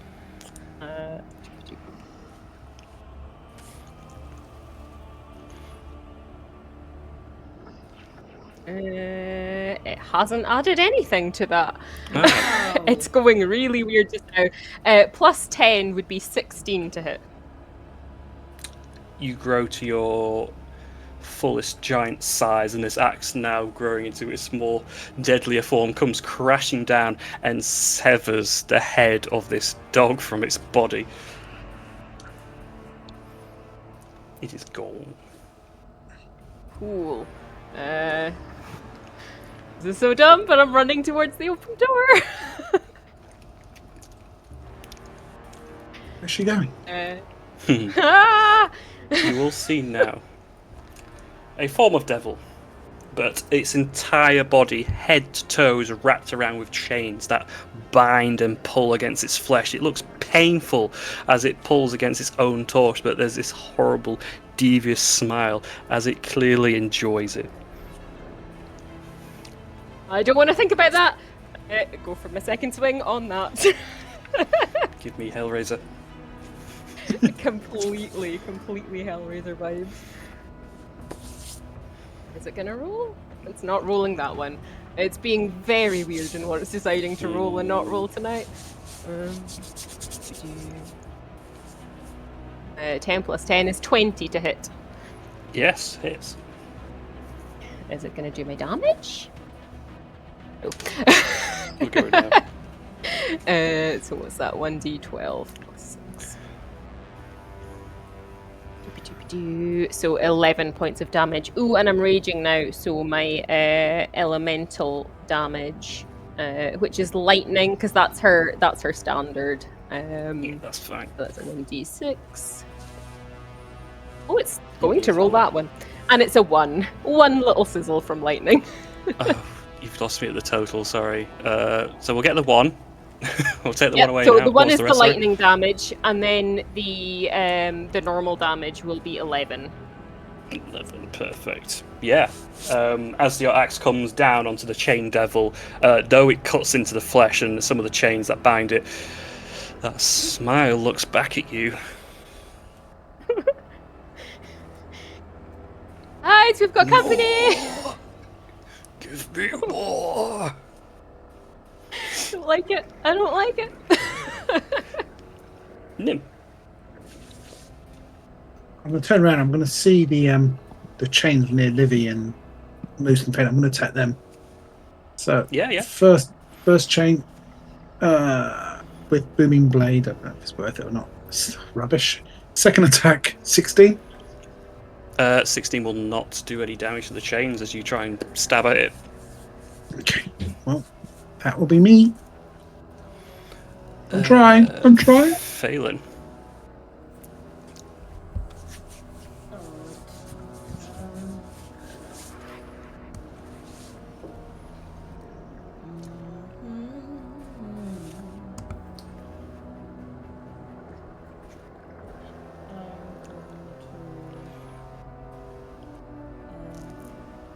These chains are going to hit if I move, right? One way to find out. Yeah. Well, let's bonus action disengage just to be safe. Back up. Yeah, of course. That's 20. And then I'm just going to take 2 shots on the one there. That chain. Okay. I assume you're moving your hunters? I can't because it's a bonus to shift that. Oh, yeah. And I've already used it to disengage. Gotcha. I mean, I'll keep concentration on it because I can still concentrate on it for an hour, but I'm not shifting it this round.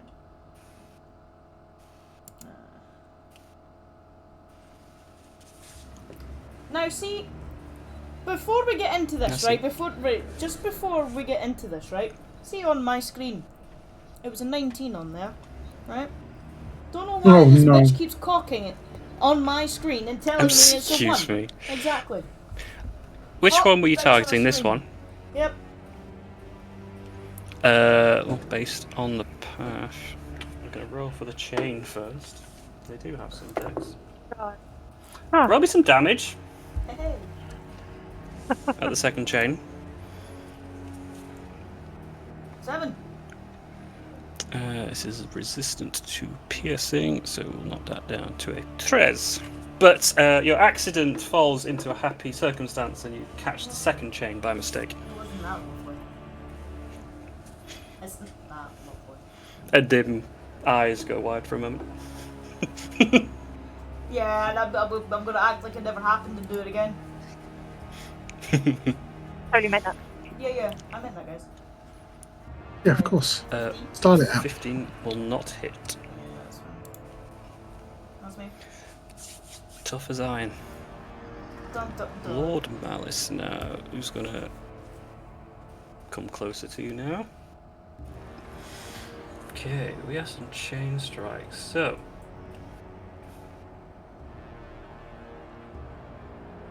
we'll start with 2. The 2 chain strikes that the Chain Devil, Lord Malice, is going to make directly against you, Quill. So these are a 14 and a 15. Miss. They are absolutely fine. The chains at the bottom. We're going to pile in this direction. 1, 2, 3, 4. What are we splitting? Well, we'll do the first one at the very south for Moose. Melvin, sorry. That is a 22 to hit. Yeah. Chain lashing out. As it calls round you, I think it is automatically grappling you. Yes, it is. Chain wrapping round you and holding you in spot, dealing 9 points of slashing. Until the grapple ends. No, don't worry about that. We'll do 1 against Nim now, because I've not decided what the 2 in the middle are doing. Second strike. 17. No. Okay. Second 2, I think I'm going to split. So we'll do 1 against Nim, which is only a 10. And Livy is a dirty 20. Yeah, that makes it better. Okay. Again, you are also grappled. The chain's going to wrap around you and stop you from getting away. You will take 11 points of slashing. I need to do a con save. Oh my god, just roll it. I think that's everyone tonight. 9? Yeah. Oh no. Yeah. I got your first roll as an 18. I'm so confused how it's I know it's saying advantage, but I'll always take whatever the first roll is. Okay, well, 8 past that. And Yeah. so the Spirit Guardian's still up. Well, do they hit on now or on Nivy's turn? They already had their damage when I They're cast in the tick it, already, so technically yeah. now we'll wait till their next go. Got you. Well, it's your turn now, Livy, so they can't make any saves. So are we You're doing it still on my go then to make it easier, or are we doing it on Yeah. their turn? So since it's now your turn, I'm just going to get you to... well, I don't think I need to roll anything. They can't make the saves, and the damage was already there, weren't it? Yeah, 17. Yeah, it's 17 radiant damage.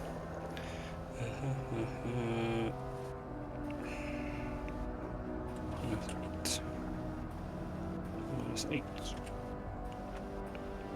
Minus 8. So the 4 chains are still writhing and looking to wrap around you, but not...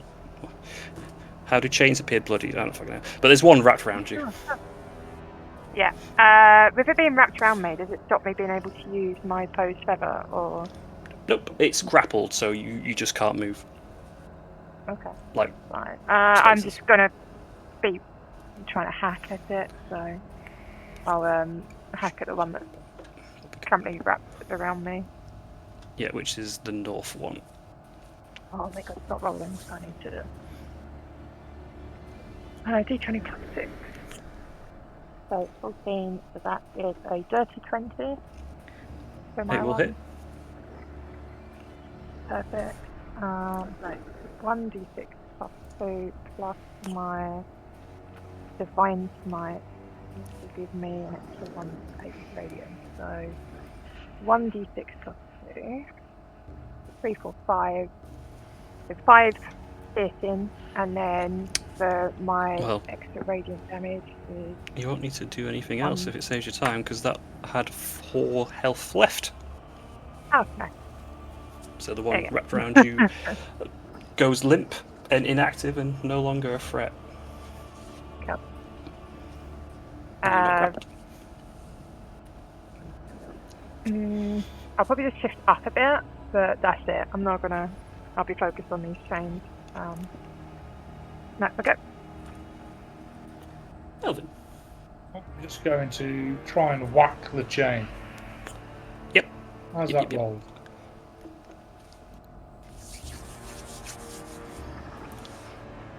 Does that come through? Doesn't come through? Nope. I can see. Nope. That's not even done my roll. That's cool. Yeah, you can only see Liviana's things in the queue in the game log. Oh, yeah, okay. I'll roll a d20 and then add 4. 18 to hit. Not quite. What the fuck? Okay, cool. It's in tough Oh, old good. chains.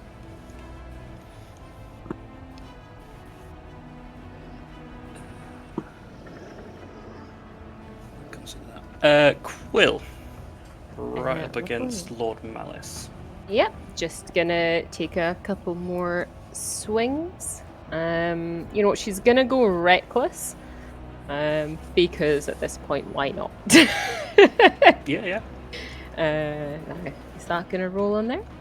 No, it's not. So, slash R 2d20. What am I doing? Plus 10.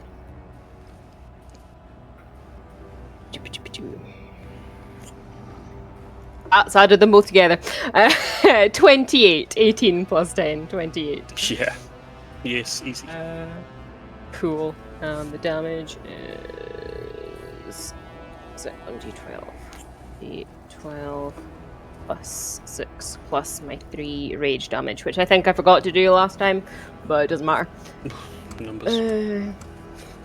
11 Those are points really of straightforward. Easy way to damage track the plus I forgot the lightning, which is an extra d6 on top of that. 11. 4 lightning on top of that.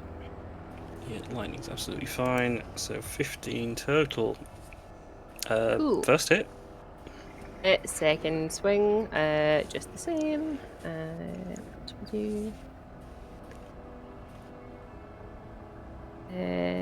It's adding them together. 10 plus 10 is 20 to hit. Yes. Lovely. I should really have copied and pasted this. Slash R D12 plus Welcome to my world. 6 plus 3. It's a D6. Is it gonna do that? Let's see. Yeah, 16, and 2 of that 16, is lovely. lightning, if that makes any difference. Yeah, no, very good strike on Lord Malice, and he's still smiling after every hit, but there's so much blood pouring out of him, you can't think of him but bloodied. Say, Lovely. suits you. I'm into that kind of shit. He is into that kind of shit. Proper Cenobite vibes. Not quite dickhead, but we're close enough. That is everything. Nim. Right, But seeing- before you make a move, I need you to make me a wisdom save, please. Ooh. 15. Ooh, very good. So you can just see Lord Malice fighting with Quill and North. For a moment, for a split second, you swear you saw a very familiar dragon where the Lord Malice stood, but you managed to shake away the thoughts and the after image, and you're fine. Okay, dragon. Interesting. Seeing Livy's broken free, I'm going to smile, wink, and then I'm going to move this way. You can try and hit me if it wants. On the chains. No. No? Okay. Then I am going to magic missile Mr. Puppy Face. That's a Please level give me 4, I think more. it's. Yeah, here it comes, mate. 25 points. That's a level 4. 25 force damage. yeah, each shot making several small little holes as they burrow their way into Malice's flesh. Smiling all the way through and blood gushing out of him.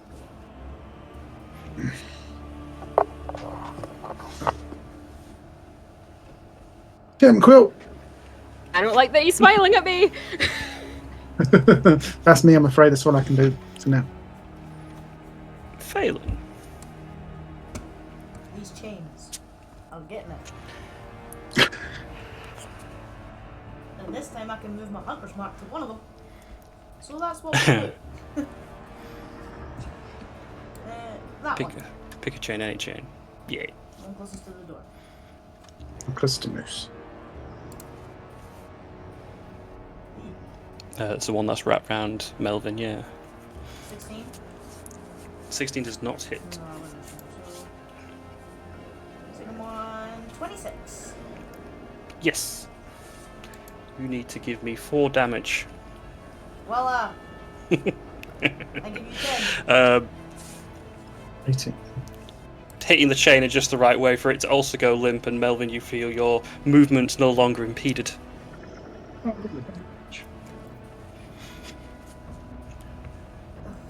I mean, I'm not moving, so that's me. Safe and sound. Malice. Well, we'll start from the top again. 2 strikes for Quill. There is a 22 and a 15. The 22 will hit. Okay, one chain strike gets through.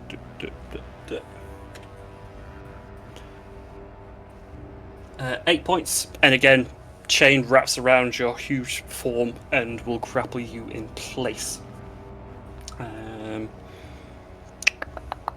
I got 2 chains left, and they are dangling by Liviana, so why not? One's a 1, and the second is a 16. Neither hit. No, lashing out, and you dodging out of the way pretty quick. Nah, he's loving this. Liviana. Oh, okay.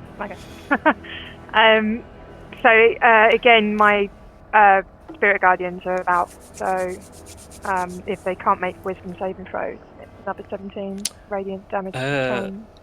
Yeah, that's enough chip now left on them for both the chains to go limp in front of you. Perfect. Making my movement to get me to here. Puts the spirit guardians just in range of that guy. But he didn't start his turn. I'm trying to remember. I'll say because you moved into it, because then it'll stay with your turn then, rather than me having to mess around. Okay. What was the save? Wisdom saving throw 15. Fail! Perfect. Full 17. It'd be liable to get radiant damage, but yeah, 17 radiant damage. How'd you like to do for my this? actual... No, slow down. Yeah, at exactly 17. Oh, that's amazing. Yeah, I'm just gonna do a very cool walk forward with all the glow and the little celestial things flying around and burning him up. Yeah, as Quill, you're bound in chains. You see these heavenly bodies of celestial knights swing through and cut the chain one by one, and finding yourself loose, and then they turn their attention towards Malice and cut him ribbon to ribbon, piece from piece, and the smile stays on his face even as his head slips down his shoulders and falls onto the floor beside him. The combat is over. Hey, way to go, Livy! That was awesome! Yeah, well done. that felt really awesome. Is everyone okay? Yeah, but you look hurt. Yeah. I'd like not to have another battle like that. Yeah. We'll shrink. Probably going to draw a lot of attention. I think we need to find who we're trying to find quick. Yeah, agreed. Did he say this was his house? Was. Awkward. It looks like Is a that- fish in there. We haven't killed who we're supposed to find up, did we? Oh. I mean, that's Lord Malice. Okay, so I presume he's going to come back. We should be quick, just in case. If it's not him, it's somebody else. There's a door in here, guys.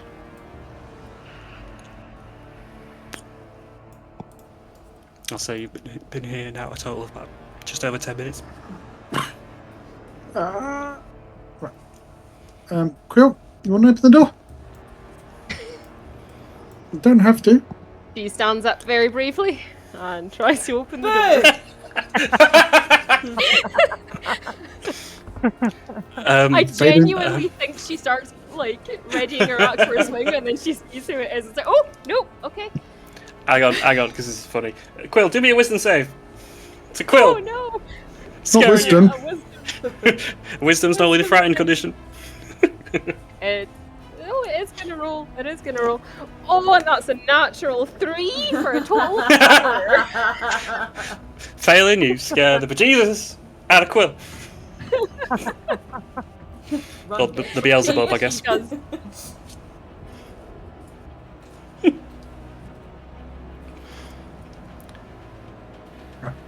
I could have hurt you. You could have, yeah. Is there anything in there? Come on, we gotta find this. Go get out of here. Well, You yeah, don't, there's you a don't door have here. to go. You appear to be in a larder or a kitchen, and some of the smells coming from the pots are, again, that irony metal smell. I'm gonna suggest you probably don't try and eat that, Nim. It feeling. could be good. It could also be people. Yeah. Okay. Right. Should I try this door? I mean, I can do it if you You wanna listen? brave Okay. enough. Go for it. I'll say there is a lock slide, but it's on the inside, so you're able to pull it up out of the way absolutely fine.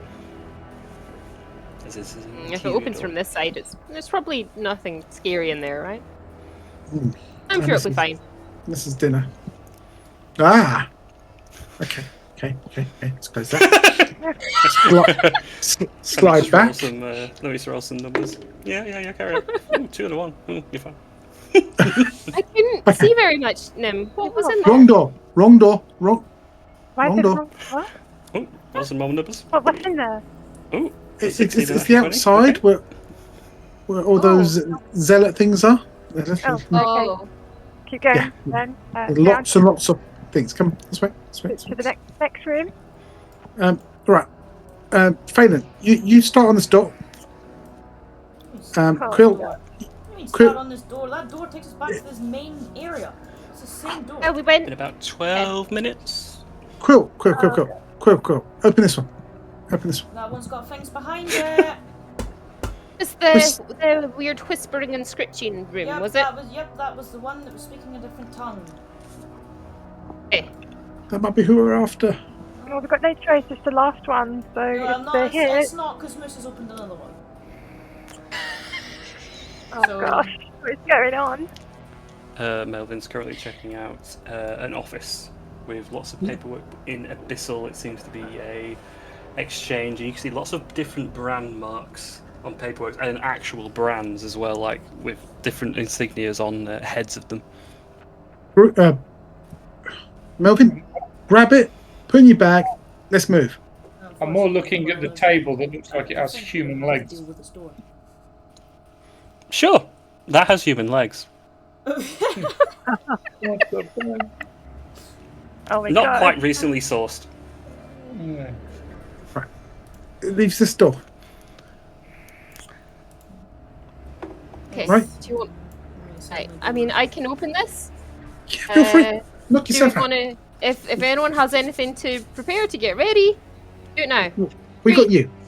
3, 2, 1. Go.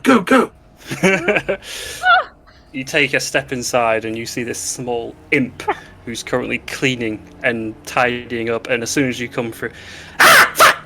Screams out. He's going to do a wisdom save. It's a natural 20. He's not scared of you. He's actually going to come and get you. He's going to run a charge. Natural 20 for courage on an imp. Nice, good boy. Is this the guy who won? He's an imp, so I'm not going to roll initiative because it is just an imp, but he's going to get a free hit because he's so courageous. However, it is a 23 to hit. That's going to Who's he hit. going for? He's going, the first one through the door. His stinger is going to instinctually poke out. It's hang on. Yeah, 4 piercing, and it's going to sting with a bit of poison, unfortunately, for another 9. As he... hang on, no, make the con save first.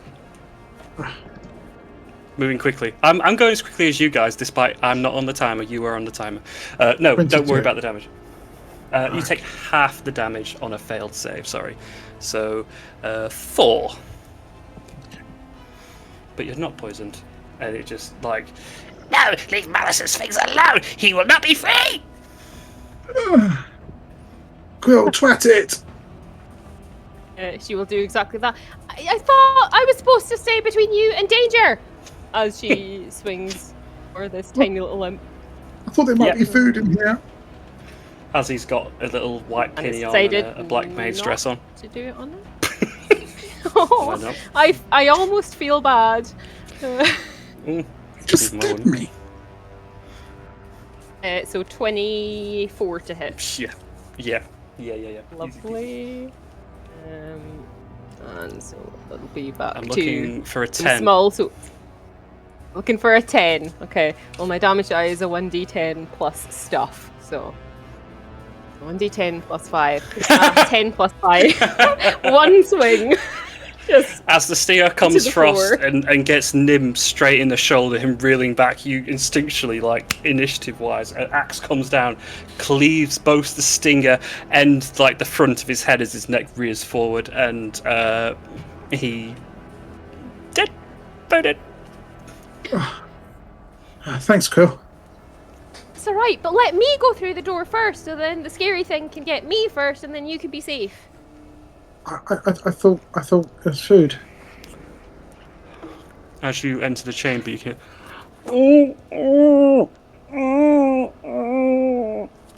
Is that my stomach? Come. Hello? I think I'm hungry. I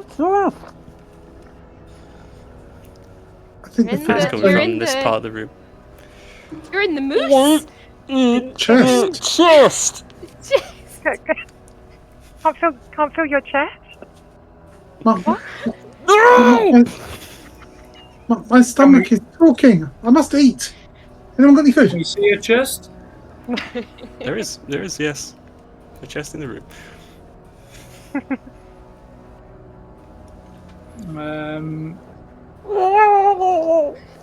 Is there an obvious latch? Yes, there does appear to be a lock attached. If it's locked, yeah. And it's not come through again. Okay, cool. I tend to hit the lock. You will hit the lock, but not with amount of strength you need to break the lock. Oh well. Well, he's in the chest. I tried. Quill, open that chest, please. Or, how about this? We could just take the chest. It's easier to carry him. But we don't know what's in there. You know. Okay. I'll make Is it sure we like get the an right external lock that, in theory, could Yes. be chopped off?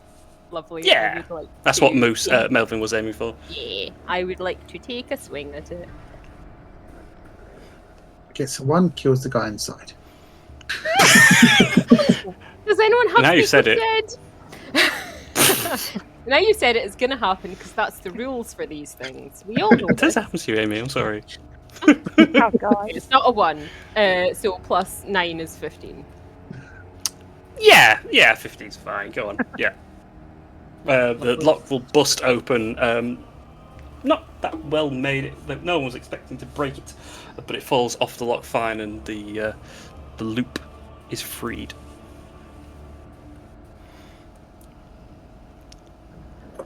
Okay. And busting. Yeah, there we go. As you unlatch, you see a very oldish gentleman with glasses. He's got ragged black clothing, it's kind of a suit, but more like a dinner jacket sort of thing with white shirt underneath. But it is ruffled and it is ripped to shreds and torn, and he just sort of crawls out, exhausted and just sweating, and dried blood coating him. Thank you so much. Are you Elijah? Yes, I'm Father Elijah. Please. Is it safe? Can we go? Safe is maybe not the word I would use for any of this here, but the immediate danger is not here. I will vanquish anything that put me in this damn chest. just we need to go. Let's go then. Flops his way out the chest and falls to the floor, but finds himself quickly and then steps upright, brushes himself off, and though he does look physically exhausted, he's not trying to show it. And I don't know what your plan is, but I'm following. Get out of here, that's the plan. Come on, quick. Do let's. And Father Elijah will follow behind. We just saved John Hurt. No, I remember who Father Elijah is. I think I remember who he is. He's the war doctor. Oh, a little bit. I think Amy, you're spot on. Yeah. Clem's other figure.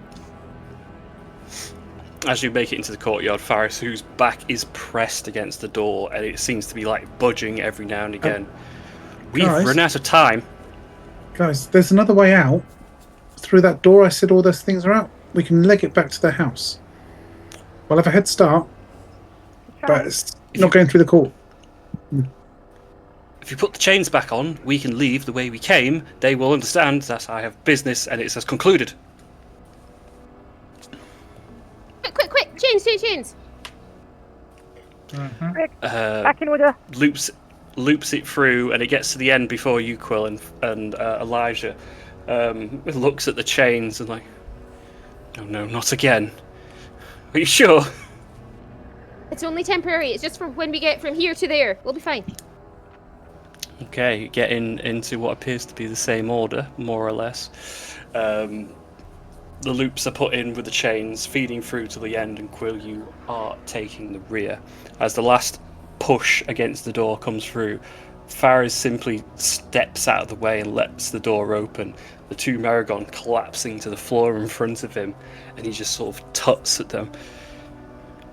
My time had not yet concluded here. What do you imps think you are doing?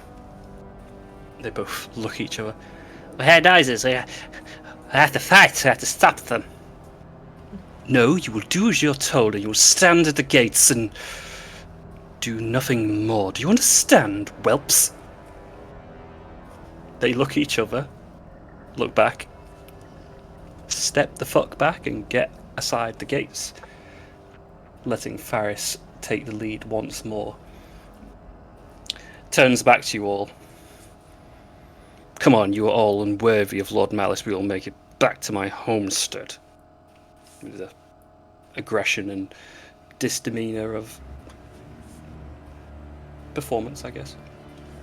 And we'll, not knowing a better plan, go back towards the homestead with you all in tow, closely followed behind.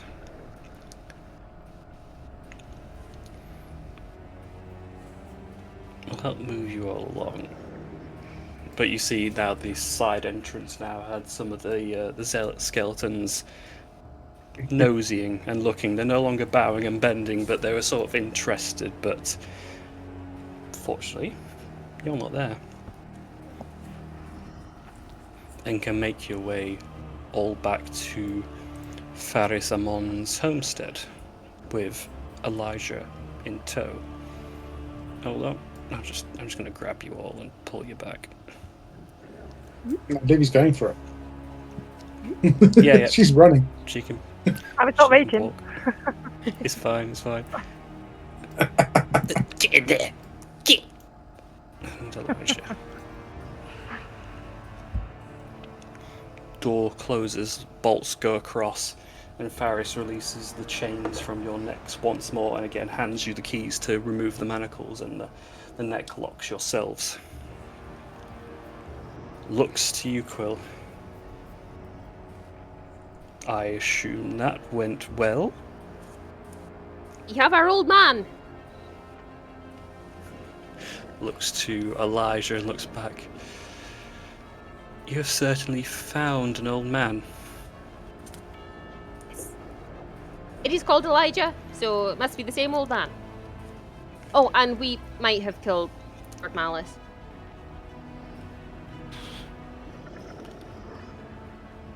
Okay, did he see your faces? Yes. I think so. I was right in front of him, so I think so.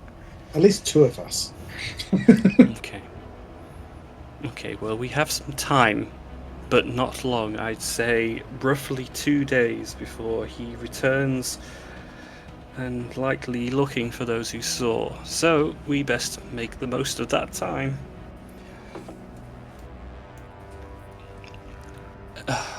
He looks towards Elijah. You better have been worth it, old man.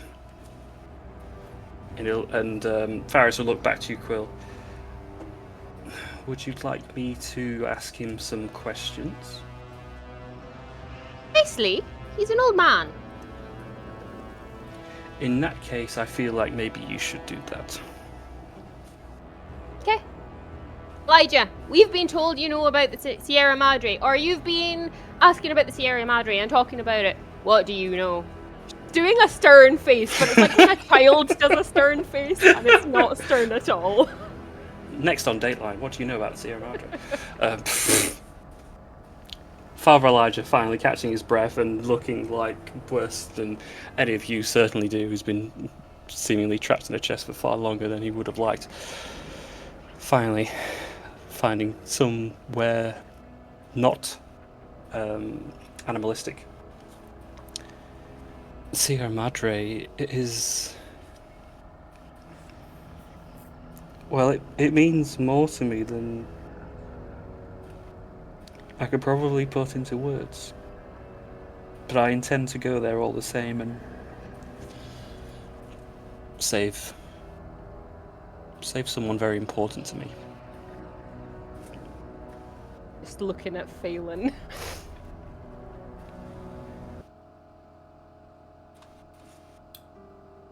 Who are we saving? Well, what we believe is my son.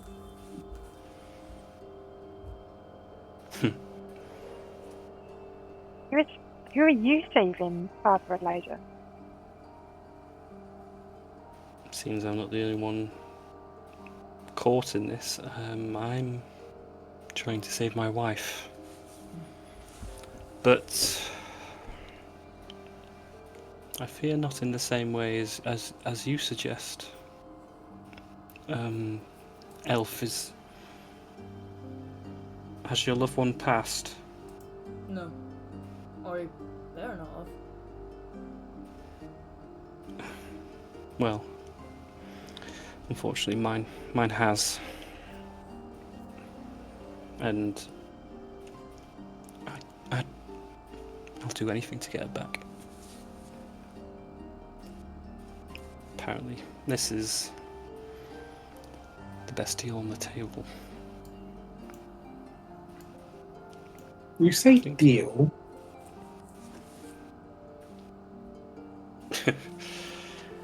With whatever runs this hell-blasted plane within that dusty hall. There's something in there that has more power than I have ever seen in my entire life. I have barely seen power. I'm just a man of a cloth. Are you supposed to then- retrieve this to save your wife? No. No. My wife was taken from me in a unfortunate incident. We had a library. There was an attack and she didn't quite make it.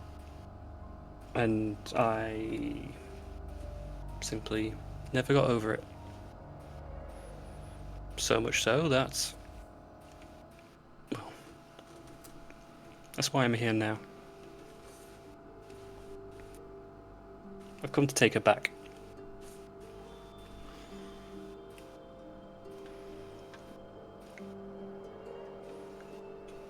By force? By barter? From what I understand, the Sierra Madre offers so many riches, and not just gold or fame or power, but that thing you wish for most. And there is nothing more than I would wish to see her for a second more.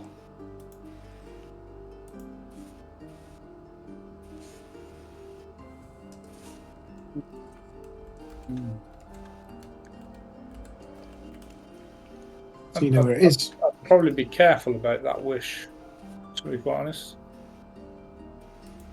I don't care. It But- can do to me what it wants. I'm not worthy of nothing. Fucking loser who read books day to day and thought his life was worth meaning, and when it mattered, I could do nothing. Absolutely nothing. So now, this is me doing something. I'm with you. Like, I understand doing extreme things to get your wife back, but these are devils, and your wish is to see her for a second. You understand that for it, they would literally do that. I know how they bargain and how they play with mortal fates. I know you have to be oh so careful with what your wording is. But there is something in that vault, in that damn held casino, that can give me what I want, exactly what I want. And if my life is the barter, then so fucking be it. Who did you make the deal with?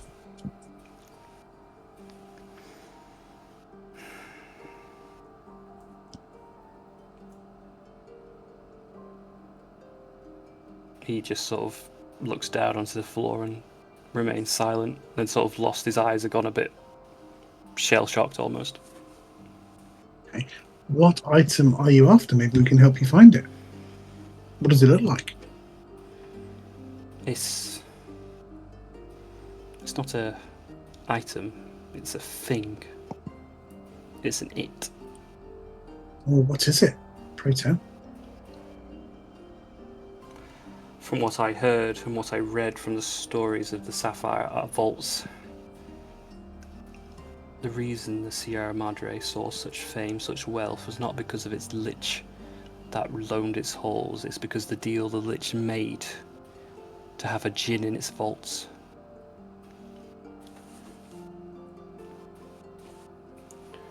A djinn can do a great many things, and mostly at a price, and I know that. And that is why I have fought so very much in the last 3 years of, if that day ever comes, how I ask my wish.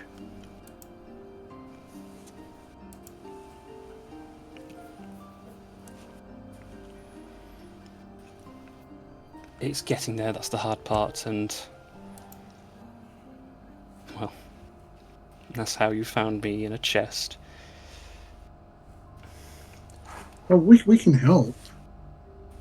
I'd really like to.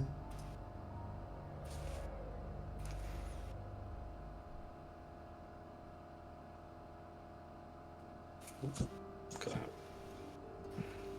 out, and I don't know, did my Discord just shit itself or not? It's definitely everyone. I said, what did I say? Did you hear what I said? Did it cut out completely? I heard you start talking. I'm going to say, if we're going to trust you, I'd rather know who you made the deal with.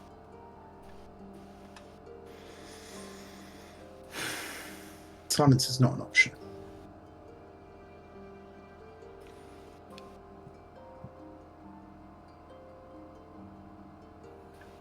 Thinking.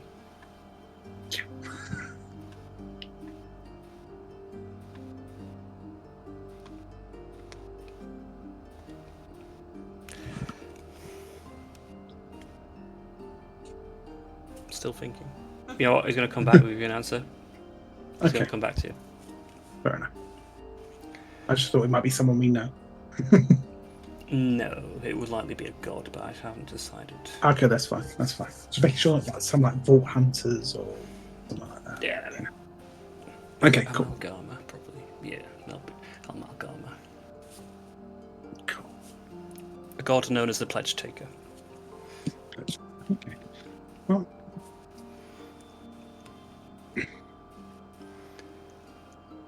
we are after my friend here's Carl, who's been taken to the vault, to the Sierra Madre. So you can guide us there. I'm sure we'll assist you find your goals. His eyes furrow a bit as he looks over you, and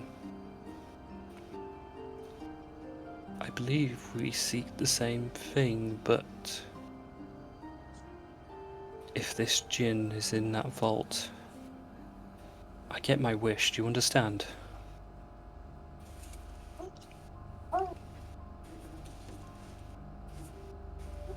Well, we'll take you there. Depending on what your wish is, obviously. I wish to see Alice again. That's should, that's all I want. we should have no problem then. After that, I will fight and deal and bargain with everything inside that held place, and I'll help you. I'll say whatever needs to be said, I'll do whatever needs to be done, but I'm getting in that vault. Where are we? Whether I do it in this life or the next.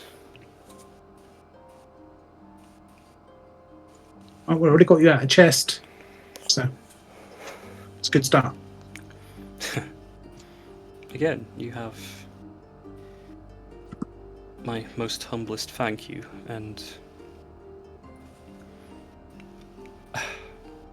I know the way, and I've researched as much about the Sierra as I can, and about Nafrikul. That is the lich in the casino, right? Yes. Nafrikul is story goes of a greedy elf who wanted more than fame and riches, and found it, and in doing so he took that fame and that gold from the weak and the poor, and he wished and he prayed to have this wealth flow forever as long as his elven life would left. His prayers were answered, and rather than in the way he wished, himself, the casino, was dragged here into the plane of hell, and between torment and sorrow. Not quite either, but also both. And he is the most richest man in all the plains, but he's also stuck there. I see. And I have one more question about the legend. This djinn that you want to have a chat, does he reside in, say, a blue crystal? Not that I know. All I know is within the vault. is the greatest treasure. Nudge Quill. Remember the book. Crystal. She nods, but you know she doesn't. I don't know. She doesn't know. Just so you're all clear, from what I've learnt down here in Torment, that casino is fully operational. The lights are on. Staff work there. Just the hard part is letting go. So no gambling. Is that what you're saying? I mean, I won't be. There's only one bargain I wish to make. I don't need to gamble. I've got everything I need. I'm going to stare at Livy briefly. Good smile back. For someone who has everything they need, you find yourself in strange circumstances here, but I'll take your word. My friend Phelan hasn't got everything he needs, and that's what we're doing it for. He'll turn and look to you, Phelan. Your child, is it, that you believe is there? Mm-hmm. It is. What are you willing to give up to give them back? Well, anything. Then you and I are on the same page. Anything. Absolutely anything.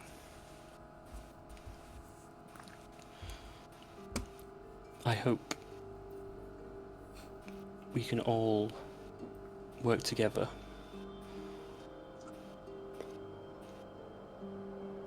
I hope so too.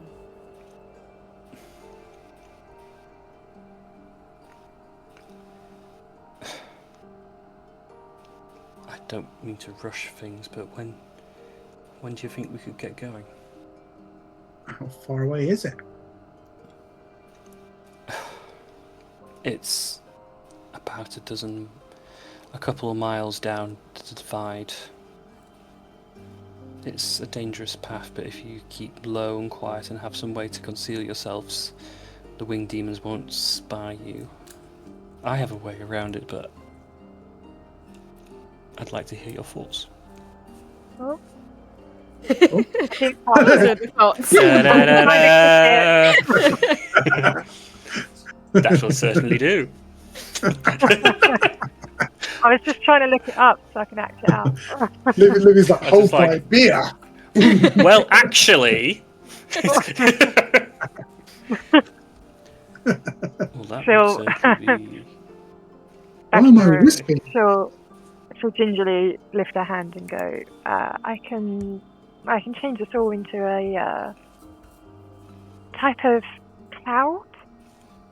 At the very least, that gives us more speed. That would do wonderfully. I'd seek to find passage with some sort of demon or devil is why I've been looking around for someone powerful enough to take me, but found myself bound. In this case, it seems I'm bound to you.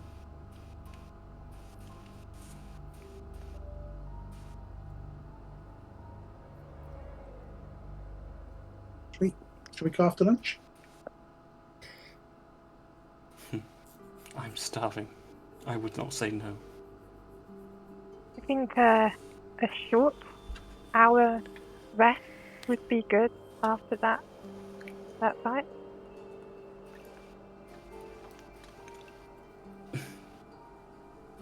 I resent having to wait, but I completely understand I'm in no condition to travel really now, so an hour it is. You got any food, Paris? Any food? Yes, I have food, but I hope you don't mind brazen hellhound. It is a unique delicacy, but it is the best thing available around here. You have no cake? No, I'm afraid not. Sorry. Okay, what about them? Kind of melts. It's so hot. Mhm. Brazen meats and fleshes are the delicacy around these parts, I'm afraid.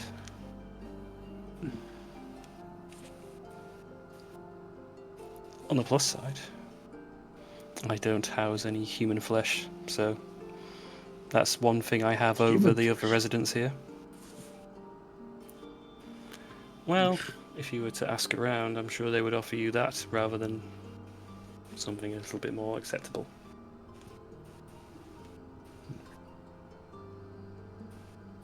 Okay. I'll settle down for some food. They'll apportion out with quite a brandished butcher's knife against a what more or less looks like a big large slab of steak, and cut slices out and offer you to all. Oh, I thought that was just for me. Oh, okay. Courteous host. I Friend of suppose Krill sharing is a is friend of mine. caring.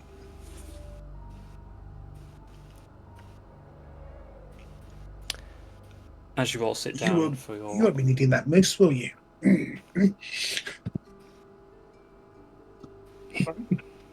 don't eat, do you, moose? I'll have your bit. I mean, fairly.